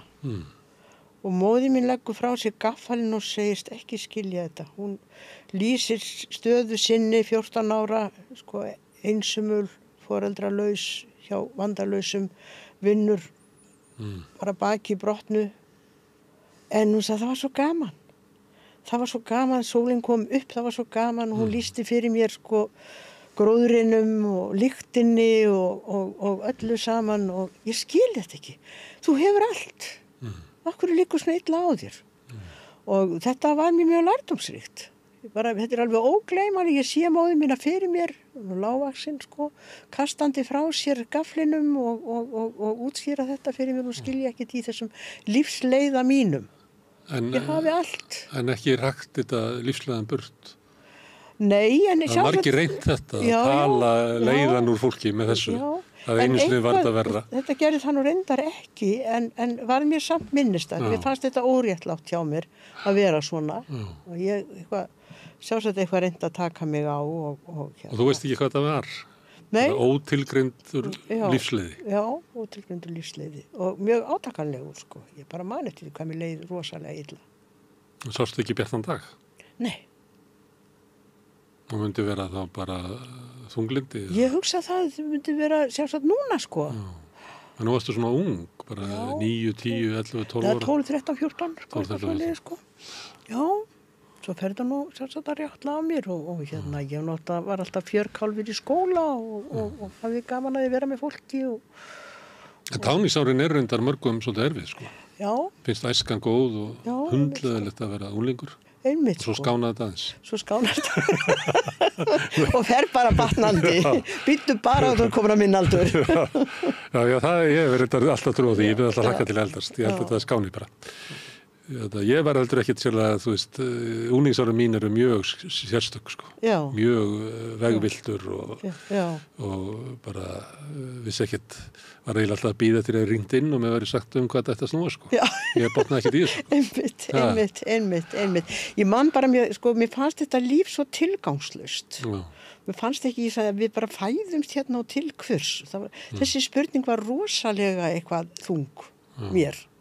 Og óendanleiki heimsins og einhvern veginn að sjá ekki eitthvað. Þannig að þú verið með alveg heiminn á herðan. Já, það var einhvern veginn. Ok, en þegar þú ert orðin kannski 15, hvað er þá? Þá er komin framtíð. Þá er komin framtíð, sko.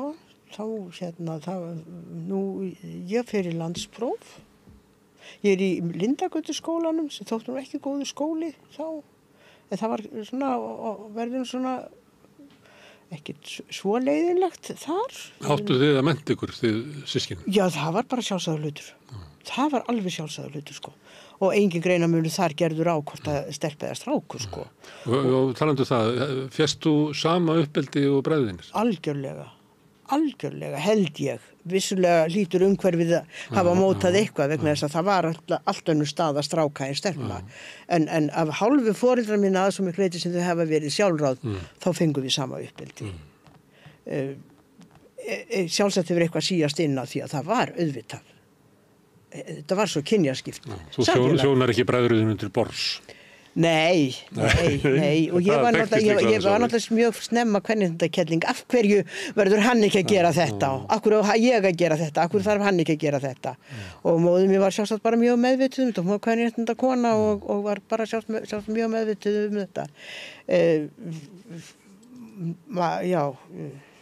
Ég stýtti móður minni mikið með því að hún talaði alltaf um ljósharða engilinn sinn sem var náttúrulega frumburðurinn. Það hafði verið ljósharður, sko, og gerði grínaðinni að hann hefði náttúrulega verið upp á aldrei hennar og eitthvað svona, sko, en það var allt í góðu, sko. Það var allt í góðu.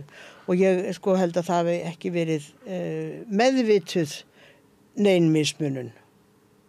Ekki nema bara að umhverfið hafi verið náttúrulega þannig sko, en foreldrar minni hafi að öðru leyti ekki alveg okkur upp á neitt annan máta. Þannig hvað sástu fyrir þér að yrði úr þér þegar þú veist búin við landsprófið? Ég held að ég hef ekki, við hefum langað til þess að verða allt milli himins og jarðar og hafi séð í mér allt mögulegt sem ég myndi aldrei geta gert og látið mig dreyma eins og maður gerði, maður sá eitthvað í kvikmynd og sá eitthvað undrabarn á einhverju sviði og heillaðist að því og hefði gjarnan viljað sigra heiminn. En svona þegar að fer að líða á menntaskóla árin og ég vissi ekkert hvað úr mér yrði, þá ég nú farin að hugsa mjög mikið bara atvinnulífið. Við lifum þá öll á fiski. Vel mjög svona meðtekin af því, sjálfsagt fyrir faðir mér rætta við mig að fiskurinn 80% teknanna kemur úr fiski og fiskurinn að mestu leyti fluttur út ísaður. Og ég fer svona að þróa með mér hugmyndir það að það mætti gera eitthvað úr þessu og þær hugmyndir voru nú afskaplega lítt þróaðar og á nokkura þekkingar en smám saman fer ég að hugsa að það væri nú kannski vitulegt að nema eitthvað sem að gerði meira úr þessari aðal útflutningsvöru okkar án þess að ég geti fest hendi á hvað það ætti að vera. Og eftir stúdentspróf þá ég svona að leita fyrir mér. Það var hvergi neitt háskólanám sem ég fann og ég sé allur í Bandaríkjunum, það náttúrulega fyrir fátæka stúlku, var það náttúrulega, komu Bandaríkjun náttúrulega aldrei til greina, það fóru þangað 2 menn frá Íslandi, Óttar Hansson og Jón Reynir Magnússon, læriðu þar. Nú svo frétti ég af konserveringsindustriens skúli í Stavanger, sóttum þangað en fekk neitun og mér skildist að þeir tækju ekki Íslendinga vegna þá samkeppnis, þetta var svona tækniskóli og svona þannig að þetta var svona það sem ég var að leita að. Í hverju var þetta námi? Í svona sjávarútvegsfræðum eða? Nei, ég veit ekki, það var niðursöðu fræði, sko, það verið svona tækni við það að sjóða niður, því það var niðursöðin að þá svolítið. Og enn í Seattle, hvað var það? Það var ábyggilega meira fisk svo bara meðferð á, en þetta var svona tæknilegt nám, meðferð á fiski og eitthvað. Man það ekki svo gjörla, sko. En svo sem sagt frétti ég af einhverju námi í Austur-Þýskalandi og sæki það og ég sko þetta líða þannig 2 ár. Ég stödd, ég á síldarverksmiðju á Seyðisfirði, var rannsóknarstofið þar. Þegar ég fæ bréf það að ég eigi að koma strax og fara í nám sem að kalla var Hoxie-Fischerei og ég vissi ekkert hvað var. Hoxie-Fischerei, það sem sagt úthafsveiðar. Já. Og ég bara fer eiginlega beint frá Seyðisfirði til Leipzig. Þangað þurfti ég að fara fyrst vegna þýskunáms og Íslendingar í Leipzig vildu nú ekki viðurkenna það að Íslendingar þyrfti að fara í þýskunám, þeir hefðu lært þýsku í skóla. Þetta kunni ég enga þýsku, ég var stærðfræðildar stúdent og það voru komin 3 ár frá því að ég hefði lært einhverja þýsku í skóla og þú veist nú hvernig maður læriði tungumál í skóla þessum tíma, maður læriði málfræði, hvorki að heyra eða tala sko. En einhvern veginn ég nú meðtekin af þessu að ég þurfi ekkert að læra þýsku og geti farið beint í námið. Ég kem þarna sem sagt í endaðan september og ég þarna fram í Leipzig fram í nóvember þá uppgötvast að þetta nám hentar mér ekki vegna þess að það ekki teknar stúlkur inn í það. Það fór að mestu fram á borð í frystitogurum og frystitogurinn voru norður í Ballarhafi og það var ekki pláss fyrir konur á slíkum stöðum. Svoleiðis að góð ráð voru dýr og mér fannst nú skelfilegt að fara heim bara og þá frétti ég sem sagt af þessu verkfræði námi sem hét konservierungsteknologi við frægu námsstofnun Humboldt-universitet í Berlín og sæki að komast þangað. Þurfti nú alltaf fyrir Þjóðverja að útskýra út af hvað þetta gengi því að fyrsta sem að Þjóðverjum datt í hug það voru lík. Það hefði eitthvað með að konservera lík. Þetta væri matfælafræði sko. Og ég fer þangað og byrja þar sem sagt í nóvember. Þá skólinn búinn að vera þar frá því ágúst. Ég kem sem sagt illa talandi á þýska tungu mörgum mánuðum eftir að skólinn hafði byrjað og þetta var rosalega erfitt fyrsta ár. Þetta er sem sagt 63. Hvað ár er þetta? 63. 63. Hérna, þú að segja mér frá Austur-Berlín, þar sem þú varst hvað í 4 ár eða? 5 ár. 5 ár? Já. Hversum staður er þetta? Þetta nú ekki fengið svona góðan dóm sögunar. Austur-Þýskaland. Já. Við heyrum mikið Stasi. Já, sko ég held að það sé ekki búið upp á mikið meira. Nei. Það var eitt sem að mér fannst skemmtilegt þegar múrin féll. Að þá birtust mér víða svona myndir af svona bara vörum, gæti verið þvottaefni eða niðursuðvörur og það var eitthvað svona lúk sem að vesturþjóðurum fannst mjög áhugavert að skoða. En við Íslendingar horfðum á þetta með svona, við könnumst við þetta lúk, því þetta var bara alveg svo vörundar sem að voru frá Frigg og Sambandin og fleira, sem er bara svona lúk sem að verður, sem þetta er umlega ekki svona markasvara í sjálfu sér. Nei. Þetta var bara ein tegund af hverri, sko. Já, en þetta var alveg sama blærin og var á vörunum sem voru í okkur, sko. Já, það er alveg hárrétt. Þegar við á sömuleyti við lifðum í sambarilegu markaskerfi. Já, þetta er alveg hárrétt, sko. Ég sjálfsagt ekki tekið mikið eftir þessu þarna þessum tíma, sko. En Svo líkindi. Íkjælust held ég fram að þetta hafi verið bestu ár ævinminnar. Já. Ég er svo heppin, fyrst er ég þarna á stúdendaheimili út í Raskati, fyrir ekki orðbræðið, 6 manna herbergi.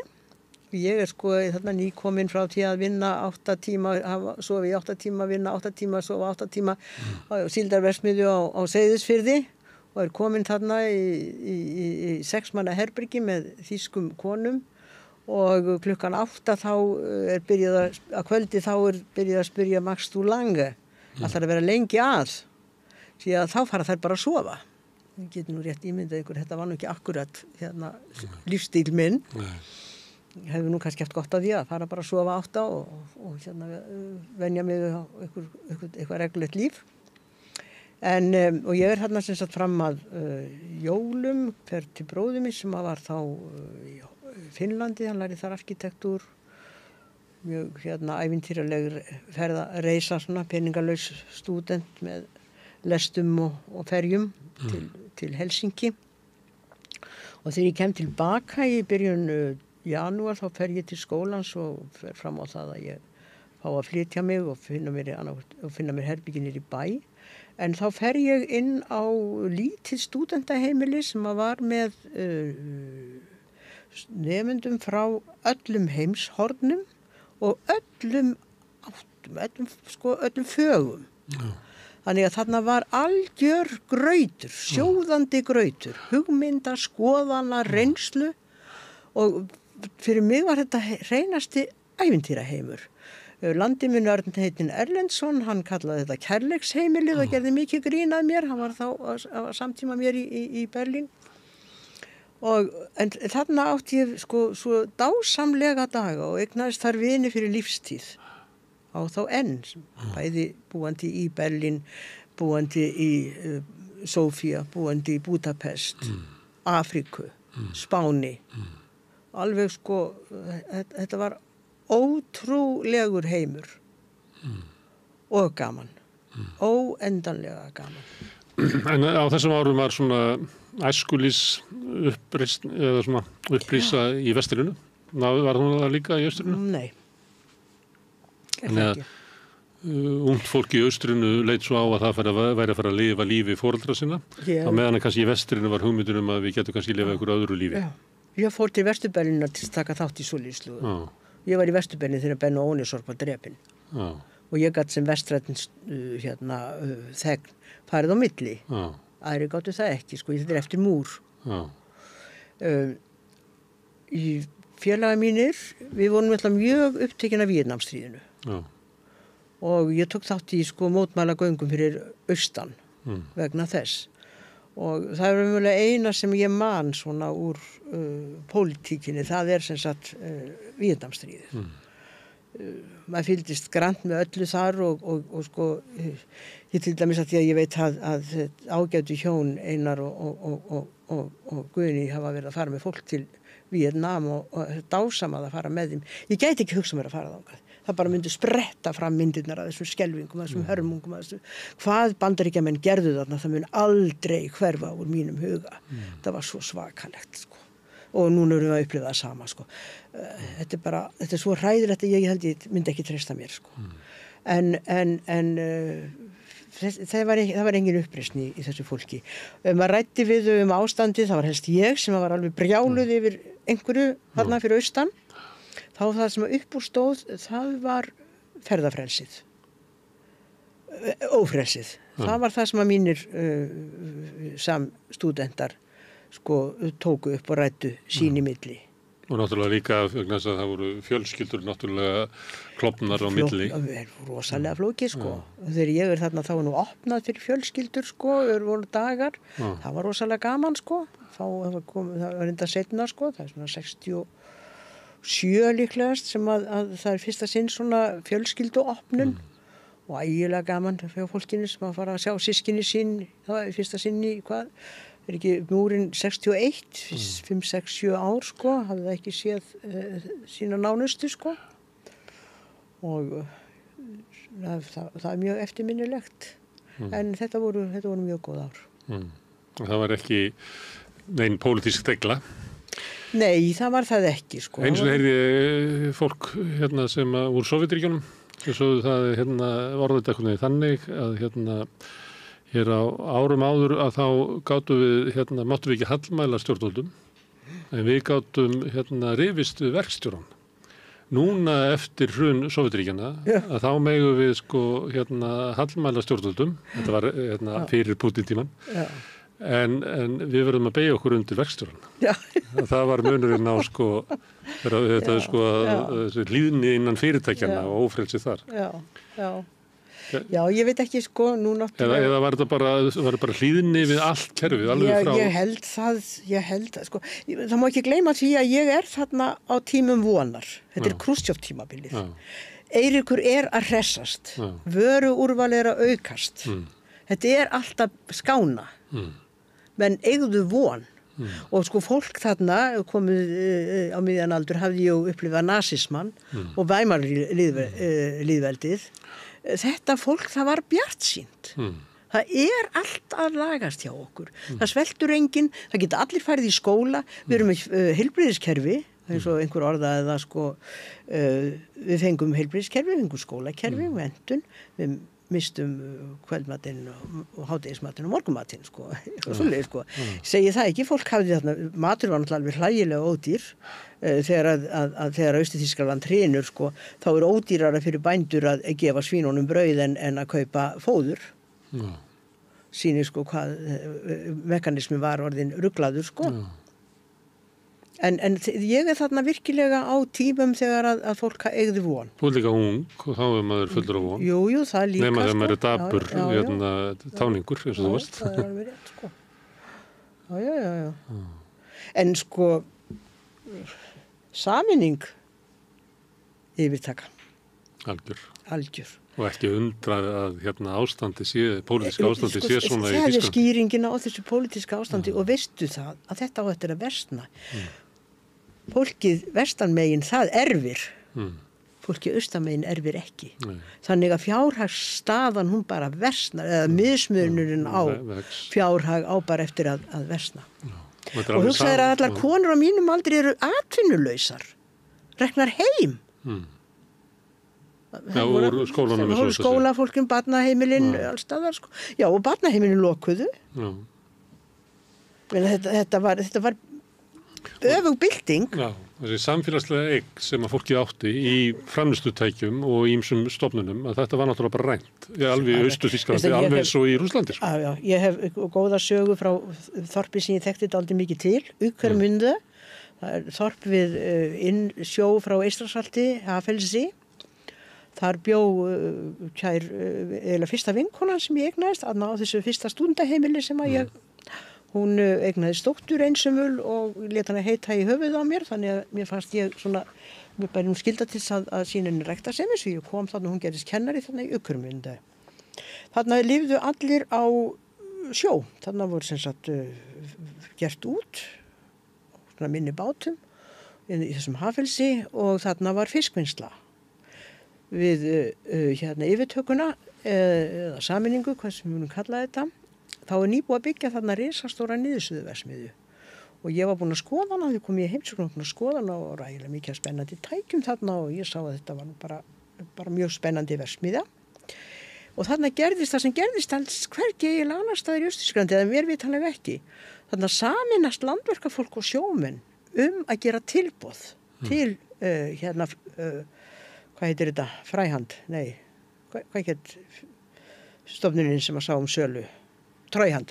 Ég man ekki hvað hún hétt, ég fór ekki að fara með það. Einhverja vestan kom bara og gætt sett nokkra krónu til viðbótar og fékk. Þá markmiðið var náttúrulega að koma sér hendunar á enga aðilum. Já, og þegar fylgdi því skilyrði að halda áfram rekstri, ég held að það bara verið nóttina eftir sem þau komu og plokkuðu út úr verksmiðjunni það sem þeir vildu og svo stóðum þarna gapandi alltaf. Og atvinnuleysið 45%. Ég bara þekki þennan litla stað, mikið mjög líklegt að svona hafi verið víðar. Já, og sára lítið fjallað þetta, maður sé náttúrulega greinar og skrif þetta og svona einhverju heimildamindir þetta rán. Já. Þetta var náttúrulega stórkostlegt, sko. Hvað gekk þarna á? Og líka þú ímyndaði, ef að samfélagin hefðu mátt eiga eignir sínar áfram. Eins og bara atvinnutækin og leikskólana og allt þetta. Hvað þetta gæti verið, stórkostlegt samfélag. Já. Mikil óskum með allir þessari menntun. Allir þessari menntun, það var miklu að hæra menntunarstig fyrir austan. Því að það fór allir í skóla. Og þeir voru með þetta stórkostlega menntaskólakerfi, að það lauk engin prófi samsvarandi okkar stúdentsprófi nema að hafa einnig innpróf. Þannig að menn voru ofboðslega vel menntaði til munns og handar. Margir sósíalistar sem fóru austur fyrir komið tilbaka á þessum árum og svo þetta ekki það sem að okkar draumur styrist Ég held að allir hafi verið sammála það. Ég held að draumur og veruleiki það sé alveg allir sammála því. Já. Og þá segja sumir, þetta tímabundið ástand og við verðum að sætta okkur við þá kúun sem að þarna til þess að ná markmiðum, segja sumir. Aðrir segir, við getum ekki sætt okkur við þessa kúun, því að sósíalisminn snýst frelsi einstaklingsins. Miklu frekar að þótt að hægrið hafi stólið orðinni frelsi, þá sósíalisminn stefnir á frelsi. Nei, þetta náttúrulega með okkur sem að nemum þarna fyrir austan kemur þessi skoðun tilbaka, við getum ekki sætt okkur við þetta. Nei. Og þeir sem eru þarna á undan mér, þeir mæta náttúrulega mikilvæg andstöðu sósíalista á Íslandi af því að þeir segja hreinskilnislega frá og þetta getur bara ekki verið satt. Ég man þeirra vinkonu með Vilborg Harðardóttir, hún kynnir sér innrásina í Tékkó og kemur heim og skrifar þetta og gamli félagar hennar sögðu bara að hún væri að ljúga. Og mikil trúðinn, sama hver hún við vitum það. Skiptir þetta máli að þegar þú kemur heim að þá ferðu í kvennabaráttu? Þú ferð svona, það ekki? Jú, það er alveg hárrétt, Það er ekki að segja að þú ferðir svona beint í svona sósíalíska baráttu. Nei, ég var náttúrulega, áður en ég fór, þá var ég náttúrulega virk í æskulýsfylkingunni sem þá voru æskulýssamtök Sósíalistaflokksins og ég er líka í Sósíalistafélaginu, ég held ég að verið í stjórn Sósíalistafélagsins, Páll Bergþórsson hafi verið formaður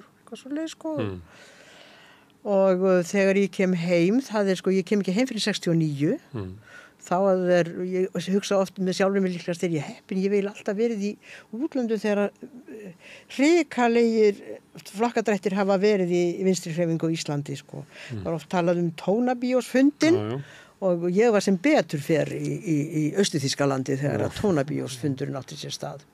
Af hverju segirðu þetta? Er það þannig að þegar fólk að berjast svona innbyrðis það bara alveg hræðilegt, það bara alveg skelfilegt það eins og að vera að rífast heima hjá sér. Já, það bara alveg skelfilegt og ægilega sárt og mikla tilfinningar og miklu meiri tilfinningar heldur en þegar maður rífast heima hjá sér því að þar tekki maður þó betur allt umhverfið en þarna maður svona svolítið eins í mýri. Ég hef fundið þetta þegar ég talaði við fólk svona pólitíska baráttu að það sárin sem að seinast gróa og gróa verst eru eftir átök við Samherja, sko. Sko það var dálítið skemmtilegt orðatiltæki á þýsku, ég veit ekki hvort ég sé hægt að þýða það.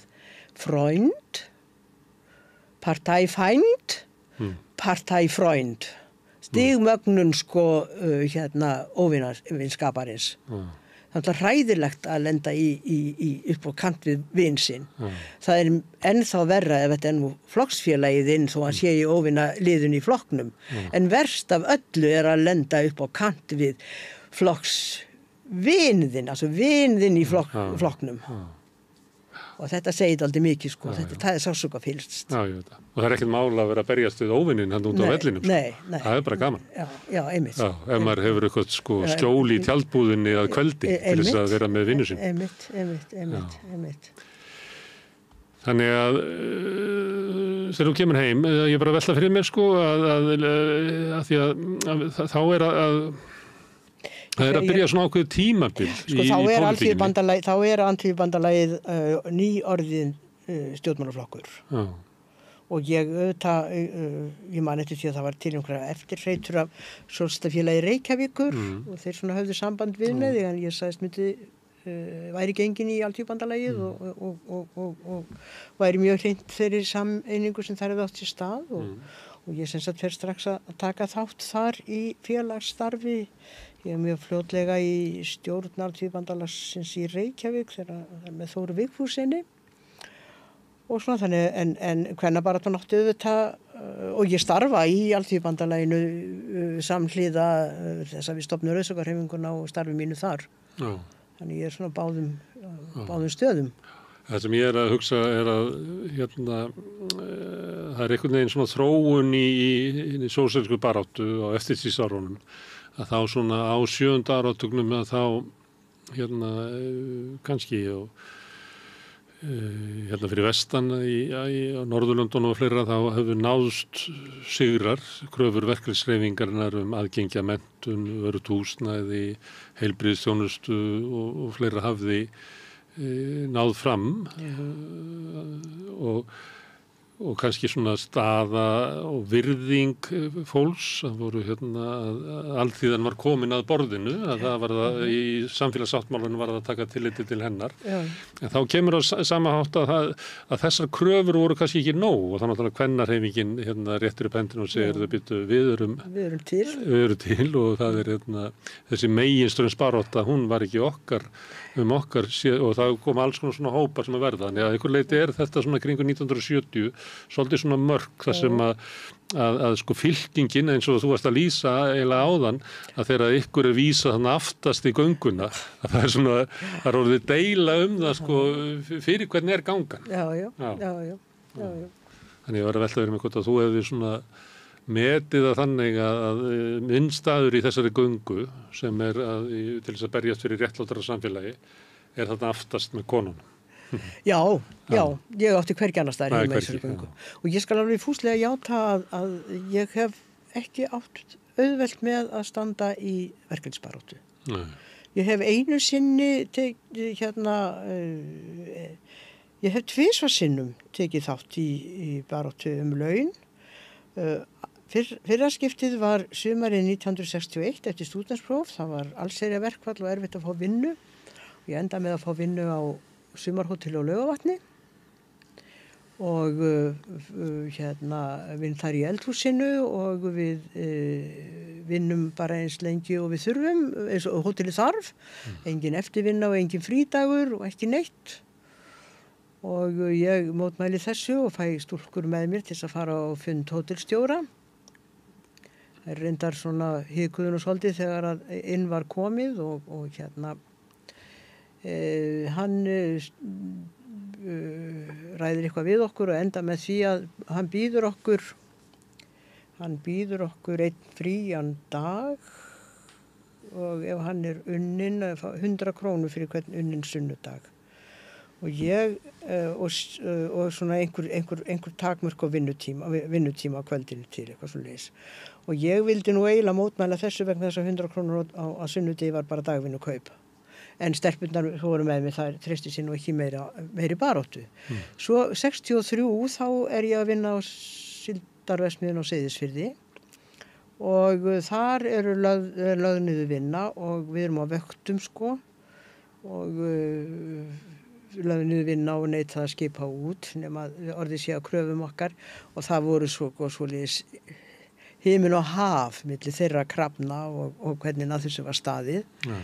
Og þetta í síðasta sinn sem ég hef komið nálægt einhverju aðgerðum verkfalli eða einhverju slíku sko. Mér fannst til dæmis að þeir sem að fengu sko greidda vakt sem að ekki var unnin sko, fór ekki út og svo voru þeir á frívakt á eftir sko, þannig að ég hugsa með mér þetta nú eiginlega ekki eins og mín réttlætiskennd hún eiginlega sko, henni finnst þetta ekki vera barátta sem að eins og ég myndi vilja standa að henni sko. Þannig eftir þetta hef ég eiginlega aldrei komið nálægt baráttu kaup og kjör. Þú nefndir áðan að það hefði haft áhrif á þig að hversu hlutfallslega betri staða kvenna var í Austur-Þýskalandi heldur í Íslandi. Já. Þannig að þú kemur með sko auðvitað báru þær hitan og þungan af heimilunum og maður fann það. Já. Og það sem að gerði þeim kannski erfiðast fyrir var svona ákveðin skortur.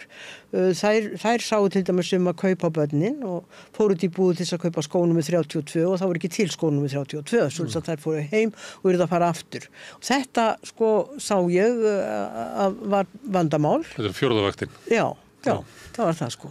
Og þær stóðu sem sagt, þetta var erfitt. En út í atvinnulífinu stóðu þær alveg sko. Það var ekki raunin hér. Þegar þú kemur heim sem verkfræðingur, hvað voru marga konur verkfræðingur í Íslandi? Sko, það var hún Kristín, hafði verið var líklega svo fyrsta. Hún vann hjá rannsóknastofum atvinnuvegana og var að gera það mjög merkilega hluti. En systirina var kona Péturs Hallbergs sem deyr frá 5 börnum og Kristín fer utan og Gilda Kristín hefur klárað 47 sko, fyrir utan og tekur að sér bú Péturs og giftist honum síðan. Svo sko kona jafngömul mér sem ég vissi ekkit Sigrún, byggingaverkfræðingur og hún vann í Kaupmannahöfn og hefur trúlega útskrifað sko kannski árun og undan mér eitthvað svo leiðis. Og síðan erum við bara 2 held ég hér á Íslandi svipaleit og ég sko. En ég sjálfsagt kona númer 2 í verkfræðingafélaginu. Gæti ég ímynda mér. Og lentur þú einhverju þröskuldum þar fyrir að vera kona? Nei, þeir voru mjög stoltir. Já. Voru mjög stoltir af mér og gaman að hafa þig. Já, og hafa sýnt mér sko mikla bara mikla virðingu og Er ekki líka gaman að hafa þig í öllum félögum svona Nú veit ég ekki. Ég í mörgum, hef verið í mörgum. Það sjálfsagt ekki alltaf verið mjög skemmtileg ef að það. En rauðsokkurnar, þær urðu til hvernig? Það var náttúrulega, ég held að Vilborg Dagbjarts hafi nú átt sko rosalega mikinn þátt í því að við náðum saman. Og þarna, það hún sem setur þessa auglýsingu. Hún og kennararnir í Austurbæjarskóla, konurnar þar, þær eru nú ábyggilega, sko, þótt margir hafi komið að þessu, sko, en þá eru þær ábyggilega ábyrgar fyrir þessari, sko, söfnun okkar þarna 1. maí. Því að Vilborg setur bara auglýsingu í útvarpið, konur og rauðum sokkum hittumst. Og það þó að konur hafi verið farnar að tala saman, mikið kennarar og náttúrulega við í Alþýðubandalaginu, Vilborg Harðardóttir er náttúrulega hugmyndafræðilegu leiðtogi okkar, myndi ég segja, og rosalega fylgin sér og öflug í einu og öllu og við náttúrulega þarna innan Alþýðubandalagsins að berjast á hæl og hnakka við kallana. sko þannig að þetta er sjálfsprottið en þetta er allstaðar. En það að ná okkur saman, ég held að þessi auglýsing Vilborgar Dagbjartsdóttur leiki þar stórt hlutverk. Og konur rauðu sokkum, það þýðir eiginlega sósíalískar konur, eða ekki? Já. Eða hvað þýðir það? Já, og sko það voru náttúrulega komið, rauðströmpunni voru til í Danmörku, sko. Og hvað hétu þær í Hollandi. Þetta var komin, sko. Þetta er rosaleg gerjun þarna. 60. En þetta eru svona sósíalíski feministar. Já, það er það, sko. Já, þeir eru það. En já, og hérna, en við erum þarna í byrjun pólitískt mjög breiðar, sko. Það eru þarna hvatar konur með okkur. Ég meina, Björg Einarsdóttir er þarna mjög öflug með okkur fyrstu árin, sko, og margar slíkar konur. Og það gerist eiginlega í þróun kvennahreyfingarinnar að sko samstæða kvenna er svo sterk og breið að hún leiðir í því að verða svona, hvað myndi það, þverpólitísk, hvað er þetta kallað? Já, ég myndi segja það. Tollir ekki í flokkakerfinu? Nei. Kalla flokkakerfinu? Nei, og sko, konurnar, þær sem að þarna voru, þótt að við Alþýðubandalags konurnar héldum allar áfram, þær auðvitað voru að stríða við alveg rosalegan kalla heim. Já. Hérna, þegar maður horfir á svona hverju svona áherslunar og svona, eða kannski ég bara að reyna að rifja upp úr bassminni mínu, sko, að þá fannst mér vera meira þarna hérna,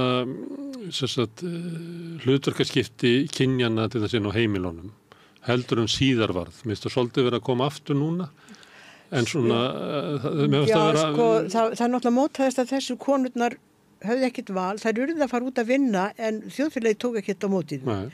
Það voru sem sagt engvir, eins og við köllum, það voru barnaheimilisþörfin var náttúrulega knýjandi og ekki nokkur leið fyrir giftar konur að koma börnum á barnaheimili. Það var bara allt samfélagið var á mót okkur. Við áttum að vera á bakvið eldavélina eins og politikusinn sagði. Og ekkert gert og sko, ég var að nefna hana Bíu Bjarnfríði Leó sko í miðstjórn ASÍ, það er fyrst með henni sko sem að það farið að leggja, sem að verkalýðshreyfingin er knúin til þess að fara að hugsa eins þessa hluti, áður gerðu þeir þetta ekki sko, og þetta er bara, staðan er þessi þegar ég kem heim, konur voru farnar að mennta sig, ég veit ekki hvort að þú manst eftir því sko, BA nám í Háskóla Íslands að kallaði biðsalur hjónabandsins. Þangað fóru konur þangað til að giftu sig því það er alltaf svo bara að vera heima. Konur lærðu hjúkrunarfræði til þess að ná sér í lækni, maður sagt. Eitthvað svona sko. Svona vitleysa. Nei, er það ekki rétt hjá mér að það hafi verið svona átök kynjanna, að það hafi verið svona meira ábyrrandi bara í návíi? Og kannski þá ímynda ég mér sem að reyna að hugsa þetta hérna aftur á bak og yfir hérna kynja veginn, að það hafi verið bara stærra átak fyrir ykkur sem að hérna eru fyrstar að því að það sé svona eins og skilgreining að ég fyrir að skilgreina mig sem konu upp á nýtt. Og til þess að gera það, að þá séu það svona átök svona nærmir. Þetta er næstu eins og að sko, í annari baráttu að ég þarf að koma út úr skápnum sem kvenréttindakona. Já, þú hefur náttúrulega rétt fyrir þér vegna þess að sko aðferðirnir að okkur og lýsingarnar á okkur komu auðvitað frá köllum, hvernig við værum, skessur, brussur. Mjög persónulegar árásir. Hérna við vorum asnalega við vorum ókliftar eða asnalega kliftar, við vorum óklættar. Þið voru að svíkja kvenleika. Já, við vorum að svíkja. Og ég mætti Gerður Óskarsdóttir vinkona mín lýsti því hvernig einhver kom heim til hennar og horfði allt í kring og segi, já, þú bara, já. Sko hafði búist við því að það væri sko Gerður tveggjabarna móðir skólastjóri í Neskústað einhver kemur heim til hennar og bara undrast það að það er bara eldhús og borðstafa og eldaði matur og borða sko það bara var ráðist á okkur með því að við værum að sko segja algjörlega skilið við allt sem að hét hvaðan ímynd. Já, sem er svona eins og að ruggla sko kynja hluturkonum sem að er kannski svipuð áhrif og einhver kemur bara út úr skápnum og segist frá hommi að þá er það bara árás á karlleikan minn. Mjög góð samlíking. Og núna heyrum við lætin transfólk að það bara hriktir í bara einhverju sjálfsmynd hérna fólks og það bara gargar. Og þið mættu eiginlega svona viðbrögð. Þetta er bara mjög góð samlíking. Ég hef aldrei sjálf séð þetta en þetta er alveg sammálaðir. En það sem að hins vegar sér maður að var ekki í þessari baráttu og hefur verið mjög áberandi seinna var kynbundið ofbeldi og kynferðislegt ofbeldi. Já, og sko... Og það var ekki á dagskrá Rauða krossins. Það er alveg rétt. Við höfum náttúrulega við tókum okkur til fyrir nokkrum árum og fórum að vinna með Kvennasögusafninu að koma upp vef Rauðsokkahreyfinguna. Seint og síður fundust öll gögn frá upphafi Rauðsokkahreyfingarnar þegar ein okkar flutti og við héldum að vera töpuð en höfum þá bara leynst í bílskúr hennar. Og við fórum með þetta í Kvennasögusafnið og áttum alveg sérdeilis gott samstarf við Rakel sem þar yfir. Og við áttum okkur á því þegar vorum að skoða þetta að ofbeldi var ekki mikið á dagskrá hjá okkur og ekki heldur lesbíur. Dagný Kristjánsdóttir segi frá því að hún hafi einhvern tímann hafi verið hringt og verið spurt þetta og hún hafi svarað að það veri ein og hún sem væri lesbí og hún væri í Kaupmannahöfn. Þannig að sko... Og kannski svaraði eftir bestu sáðsku. Já, sko. Þannig að þetta er bara ekki orðin issue hjá okkur og hvorki heimilisofbeldið nýja. Ok. Við kannski höfðum alveg nógu annað, sko. En ofbeldið var það ekki til, sko, þegar kvennaatkvæðið var stofnað. Nei. Ofbeldið var. Já. Og kynferðislega áreitnin og... Og það tókum við, en heimilisofbeldið ekki, sko. Við vorum alltaf mjög sterkar í kynferðislega ofbeldi en ekki heimilisofbeldi, sko. Má ég þá spyrja eins og barn? Já. Hvernig áttu konur við heimilisofbeldið áður en það varð opinbert umræðuefni? Það fóru algjörlega lengt með þetta. Sögðu engum frá því. Ekki vinkonum sínum? Nei. Ekki móður sinni? Nei. Það var svo mikil skömm. Og ég man sko áður en að Álfheiður Ingadóttir reisir fánan og sko verst fyrir því að við konur í öllum stjórnmálaflokkum stöndum að stofnun Kvennaathvarfsins sem við gerðum með mikilsæmd að þá vorum við búin að gera margar tilraunir sko, svona á seinni árum Rauðsokkahreyfingarinnar að stofna athvarf, gera eitthvað í málunum og svona á seinni árum hreyfingarinnar og fengum bara framan í okkur og konur vildi láta berja sig og ekkert síður frá konum en körlum.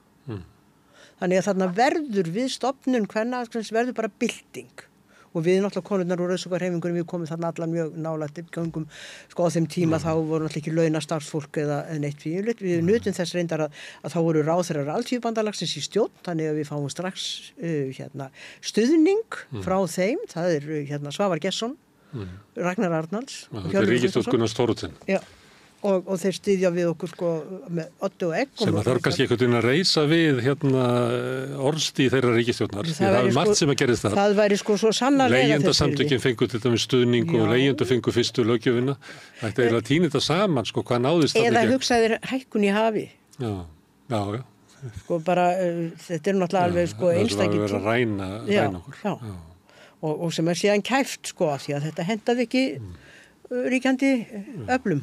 Ég man að ég var að tala við einhverja konur sem að tóku þátt í að stofna Kvennaathvarfið og þær lýstu þessu sko þannig að það var stofnað af svona erlendri fyrirmynd og það er byrjað og það hafði engin reiknað með þessum viðbröðum sko. Nei.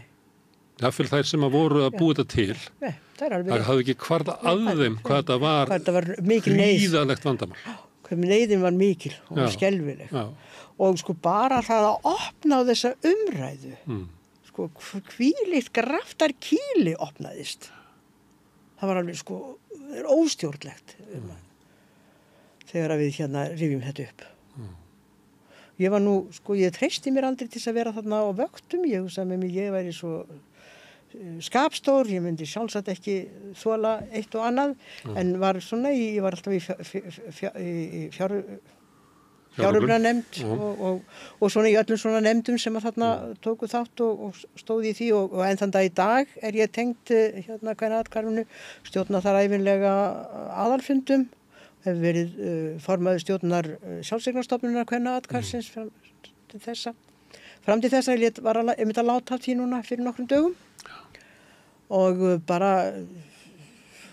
náttúrulega er bara afskaplega stolt yfir því hvernig til hefur tekist, hvað við erum komið langt. Komið með áfangaheimili og það hefur aldrei verið brýnni þörf, skal ég segja þér. Og þá náttúrulega ekki síst erlendukonunnar sem ekki eiga neitt bakland. Þetta er hræðilegi tímar. Þetta er alveg hræðilegi tímar að hugsa til þess að við ekki komið lengra.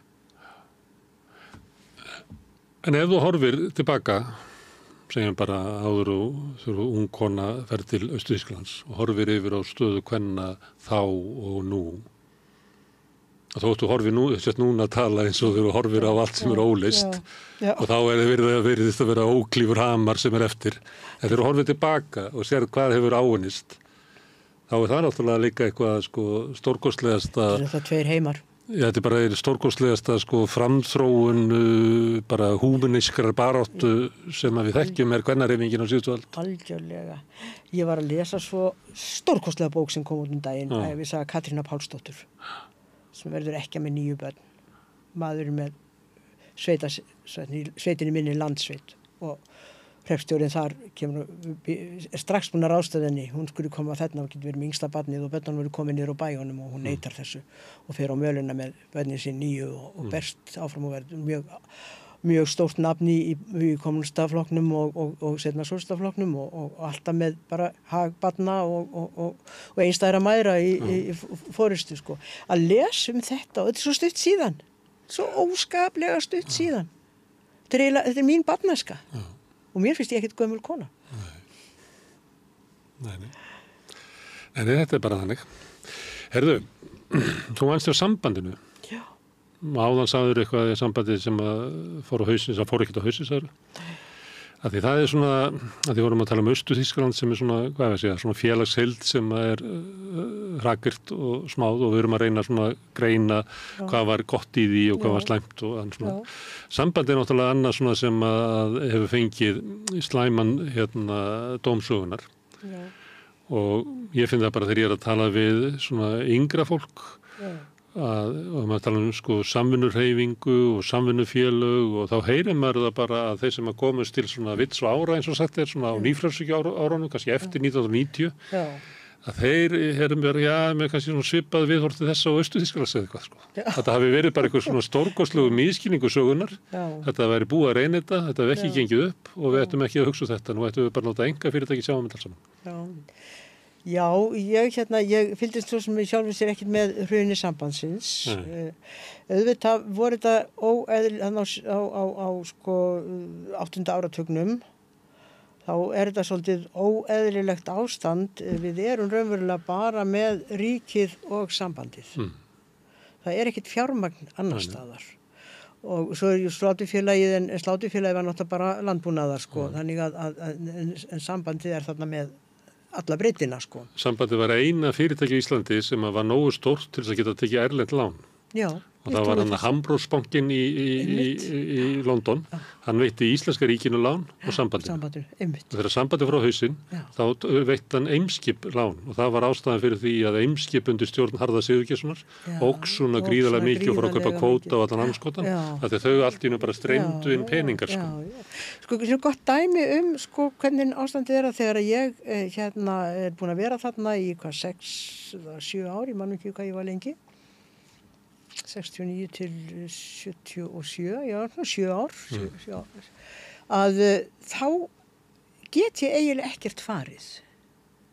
Það er engin vinnuveitandi á Íslandi sem að myndi ráða háskólamenntaðan mann til starfa í framlýstuna eða starfið. Ég átti ekki innangengt í sjávarútveginn því að sjávarútvegunum viðurkenndu náttúrulega engan nema sjálfan sig. Þótt ég hafa á sínum tíma farið í mitt nám vegna sjávarútvegsins, þá átti ég enga möguleika að komast þar inn.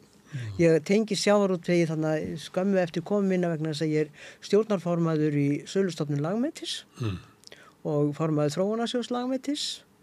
Þangað til að það verða þar svona skipti en að öðru leyti tengist ég aldrei sjávarútvegi fyrir svo aftur þegar ég er forstöðumaður í Ríkismati sjávarafurða löngu setna. En þegar ég er að hugsa mér til hreyfings bara átta mig á því að ég er stöðnuð og ég þurfa að koma mér í burtu úr þessum forhólum, þurfa að reyna eitthvað nýtt, ég með ekki staðna og svona. 76 þá get ég raunverulega ekkert farið nema til slátufélagsins. En á þeim tíma, sko, þá hafi nú fólk svona samvisku. Það fór ekki til samkeppnisaðila. Sko, samviska mín hefði bannað mér að fara og leita eftir vinnu hjá slátufélaginu. Ég hefði ekki farið beint frá sambandinu til slátufélagsins, sko. Og þess vegna fer ég að leita fyrir mér hjá Sameinuðu þjóðunum og fer til Sameinuðu þjóðanna. Sko, og þetta var bara þannig að það voru einhver nema ríkið og sambandið sem höfðu eitthvað. Já, og sambandið hafði náttúrulega og samvinnuhreyfingin hafði náttúrulega gríðarlegt afl til umbreytinga. Það eru, við getum bara tekið sem dæmi eins og Þorlákshöfn, það sem að sko kaupfélagið á Selfossi eiginlega býr til sjávarútvegsarm og eiginlega býr. En var kaupfélag á Selfossi í sambandinu? Ég held ekki. En kaupfélag var það stórt, samvinnuhreyfingin sko, já. Það bjó eiginlega til og það voru til að sjávarútvegurinn kannski á eftirstríðsárunum að svo kvöldur svona einkafyrirtæki í dag voru bara lítið hluti af sjávarútvegum. Þannig að ef að sjávarútvegurinn kom sko fótunum undir Íslands samfélag, þá var það fyrst og fremst bæjarútgerðir og samvinnuútgerðir sem að gera það. Og þess að voru einstaka menn sem að voru yfirleitt kallaði ríki, sem að voru í einkabransanum. En þeir voru bara lítið hluti af. Já, þeir voru eiginlega bara hluti af.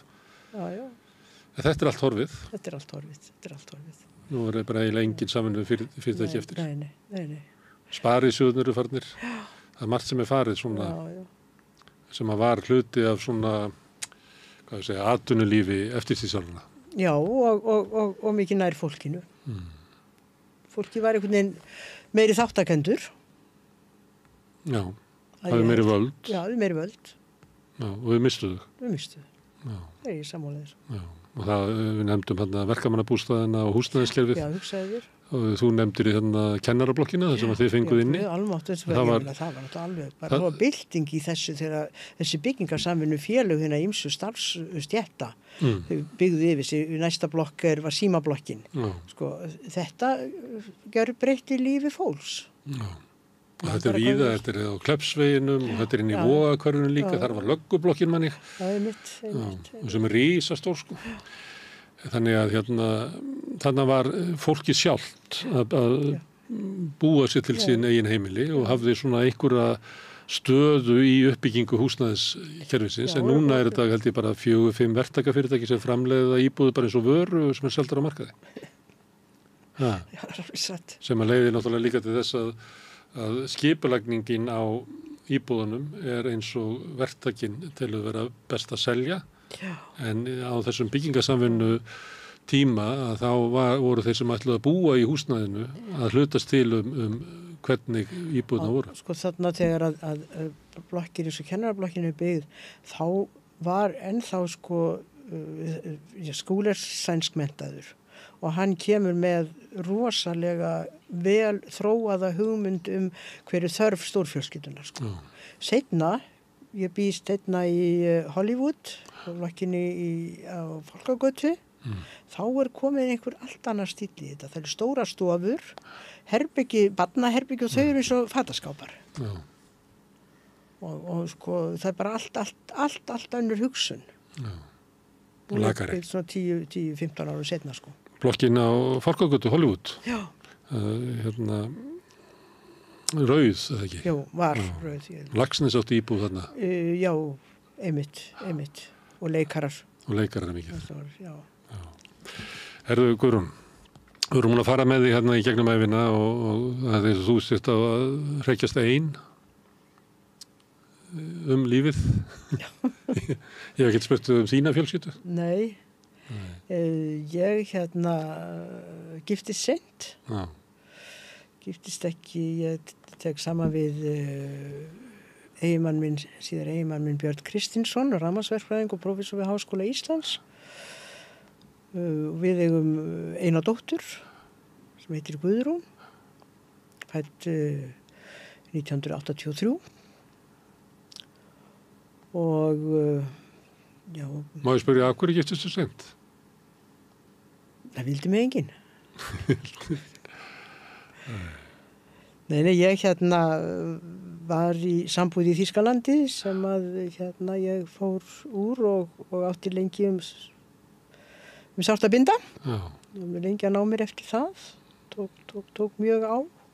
Já, komstu heim í ástarsorg? Já, það var ótt að segja það. Það var sko litlir möguleikar og maður átti erfitt með að velja og já, bara það tek skýrt fram að það hafi ríkt gríðarleg vinátta við alla þá fjölskyldu.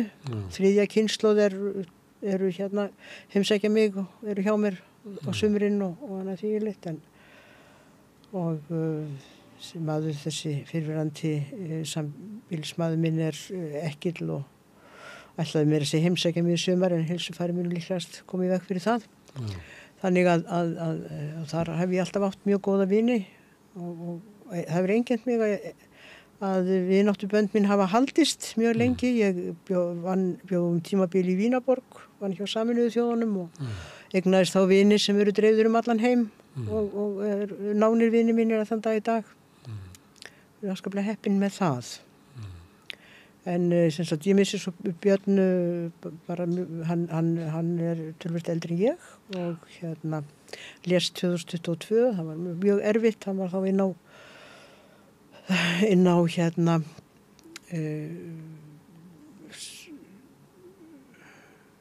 hvað hann nú að mér, inn á heimilinu á Snorrabraut. Já. Droplaugarstöðum? Já, Droplaugarstöðum. Takk fyrir það. Og það COVID og þetta voru mjög erfið tímar, það voru óskaplega erfitt. Svakalega. Alveg hræðilegt að vita á honum þar og svona sko. Það margar ótrúlega sorglega sögur sem meðal hans koma í bara viðtrúnum mínum hér að ég man eftir vitanum við Einar Þór Jónsson sem að var að lýsa því þegar maðurinn hans Stíg var að deyja inn á grund og hann gæti ekki séðan. Ég ætla ég eftir að segja svolítið þessar sorgarsögur COVID. Sorglegar sögur sko. Þetta var mjög erfitt sko. Já, og nú dóttir mín, hún læknir og hún og hennar fjölskylda, þau voru í Glasgow búsett í námi þegar að pappina dó og hún hafði samband við mig og spurði hvort að ég væri til í að flytja saman með þeim. Þau kæmu heim og við myndum kaupa okkur lítið hús saman og ég hugsa með mér ef unga fólki vill hafa mann og þá náttúrulega maður nú að heldur betur eins og Stefán G. að segja sko að þá sé maður á réttri braut. Og við sem sagt keyptum gamalt hús við Fjölnisveg, þaðan sem að tengdasonur minn nú eiginlega. Og höfum síðan verið að endurbyggja það. Það var nú þrautin þyngri, það var miklu meira mál en við héldum í upphafi. Eins og oft Já, og þegar ég... Fólk ætti ekki að fara að laga drenlögnina nema búast við því að það veri nokkur ár sem fari í framkvæmdir. Sko, þetta var nú svo húsið þegar við fórum að rífa innan úr því þá kom í ljós að aðstæði þarna voru verri en á Bræðraborgarstíg 1. Og þegar ég kaupi þá það svona háaloft, þar sem hefði verið til í 3 herbergi, þar sem byggu útlendingar. Það var engin undankomu leið nema niður timbur stiga. Og einangurinn var 100 ára gamalt kurl í veggjónum. Og þarna var eldavél og á hæðinni fyrir neðan og þegar við rifum hana frá og tókum einangrunina í burtu, þá komum við ljósa úr konið neistur úr eldavélinni. Það hefði ekki þurft með einu sinni að ná í kurlið og þá hefði allt verið búið, þetta fólk verið búið. Alltaf sé ekki margir svona staðir í Reykjavík. En við erum semst afskaplega hamingjusöm. Ég á lítinn dótturson sem að ef hún leiðist heima hjá sér þá kemur hann til mín og gisti ekki hérna hjá mér. Það er náttúrulega frábær lífsgæði. Þetta bara gæti ekki verið betra. Ég ætla að spyrja það samt aðeins sorg af því að þú sagðir að bróðin hefði dáið af slysförum 14 ára. Já. Hvað varst þú gömul þá? Varstu þá komin út? Nei, þetta 62 sem hann deyr. Já, rétt áður að fara út. Hann fæddur hann 47 og deyr 62, vorið 62. Við vorum öll í þetta bara eins og þetta hafi gerst í gær. Við vorum öll, þetta Hvítasunnu. Á Hvítasunnu dag fermingastur í Landsveit, það sem móðir minn var. Og við erum þar öll sömul og mér svo minnist þetta ég að skamman fyrir það að vera óhrenga fötin sín sem voru ný. Og hann verður að flýta sér í bæinn, ég er fram á annan í Hvítasunnu í sveitinni en hann verður að flýta sér í bæinn því hann er búinn að skipuleggja ferðalag með bekkjarfélögum sínum úr 12 ára bekk í barnaskóla, melaskóla. Hann var komin í Hagaskóla og kennar hann barnaskóla. Og að loknum degi þá eru þeir í sundi í sundlauginni í Hveragerði, heill bekkur. Sundlaugin var mjög gruggug á þessum tíma, mikil vöxtur gróður í henni, þannig að maður sá ekki til bóð. Og ég kem heim síðdegis, mæti sjúkrabíl og lögreglu með sírenum og ég segi, já, þeir eru að flýta sér í kaffi. Og þegar ég kem heim þá tekur pabbi á móti mér og segir, hefur þú frétt eitthvað? Og það bara eins og kváldist yfir mig. Ég held ég hafi vitað þá hvað þið skeið, sko. Og spyr, þá veit hann ekkert annað en að skólabróðir Jóns kemur heim með fötinans og segir að hann sé á sjúkrahúsi. Og pappa og mamma bara byrja að leita og enda með þeim að pappi hringir á all sjúkrahús á Suðurland og enginn kannast við neitt.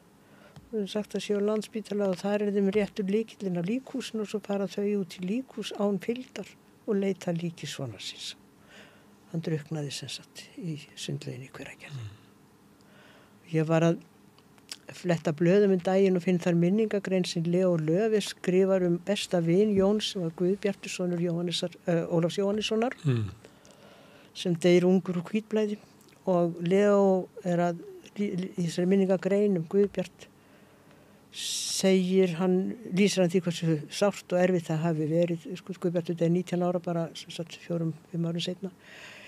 Hefur erfitt fyrir hann að missa þennan besta vin sinn. Ég fer að hágráta, hugsaður eftir öll þessi ár. Þetta græri ekki. Já, þetta er bara einhvern veginn þetta græri aldrei.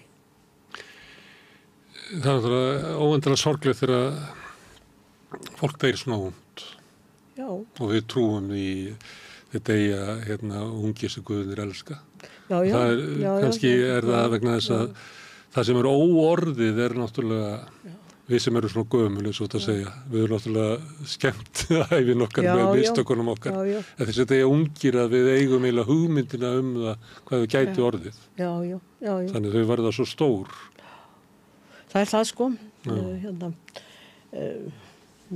Systir mín verður síðan fyrir því að missa af slysförum elsta son sinn. Þetta er alveg óskaplegt hvað hægt er að leggja fólk. Já. Það er bara alveg ólýsanlegt sko. Og já,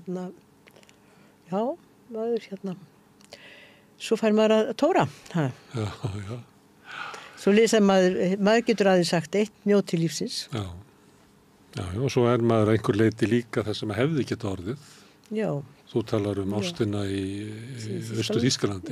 Það er ábyggilega fyllt svona hugmynd hvað hefði geta orðið. Já, ég reynir nú að forðast að velta mér upp úr slíku. Það er ekki góð staður af það. Nei, ég hef nú held ég blessunarlega bara þann eiginleika geta verið svolítið í núinu. Já. Auðvitað hefur maður ekki gert neitt annað en vitleysu sem maður horfið tilbaka. Já. Og það væri þá alltaf hægt að horfa fram á veginn, sko, maður bara væri að rifja. Skakklappast ekki nú líka. Já. Herðu Guðrún, þakka ekki alveg fyrir að koma hingað rauðaborðið og leyfa mér að spyrja þig. Stundum við svo barn. Þakka þér.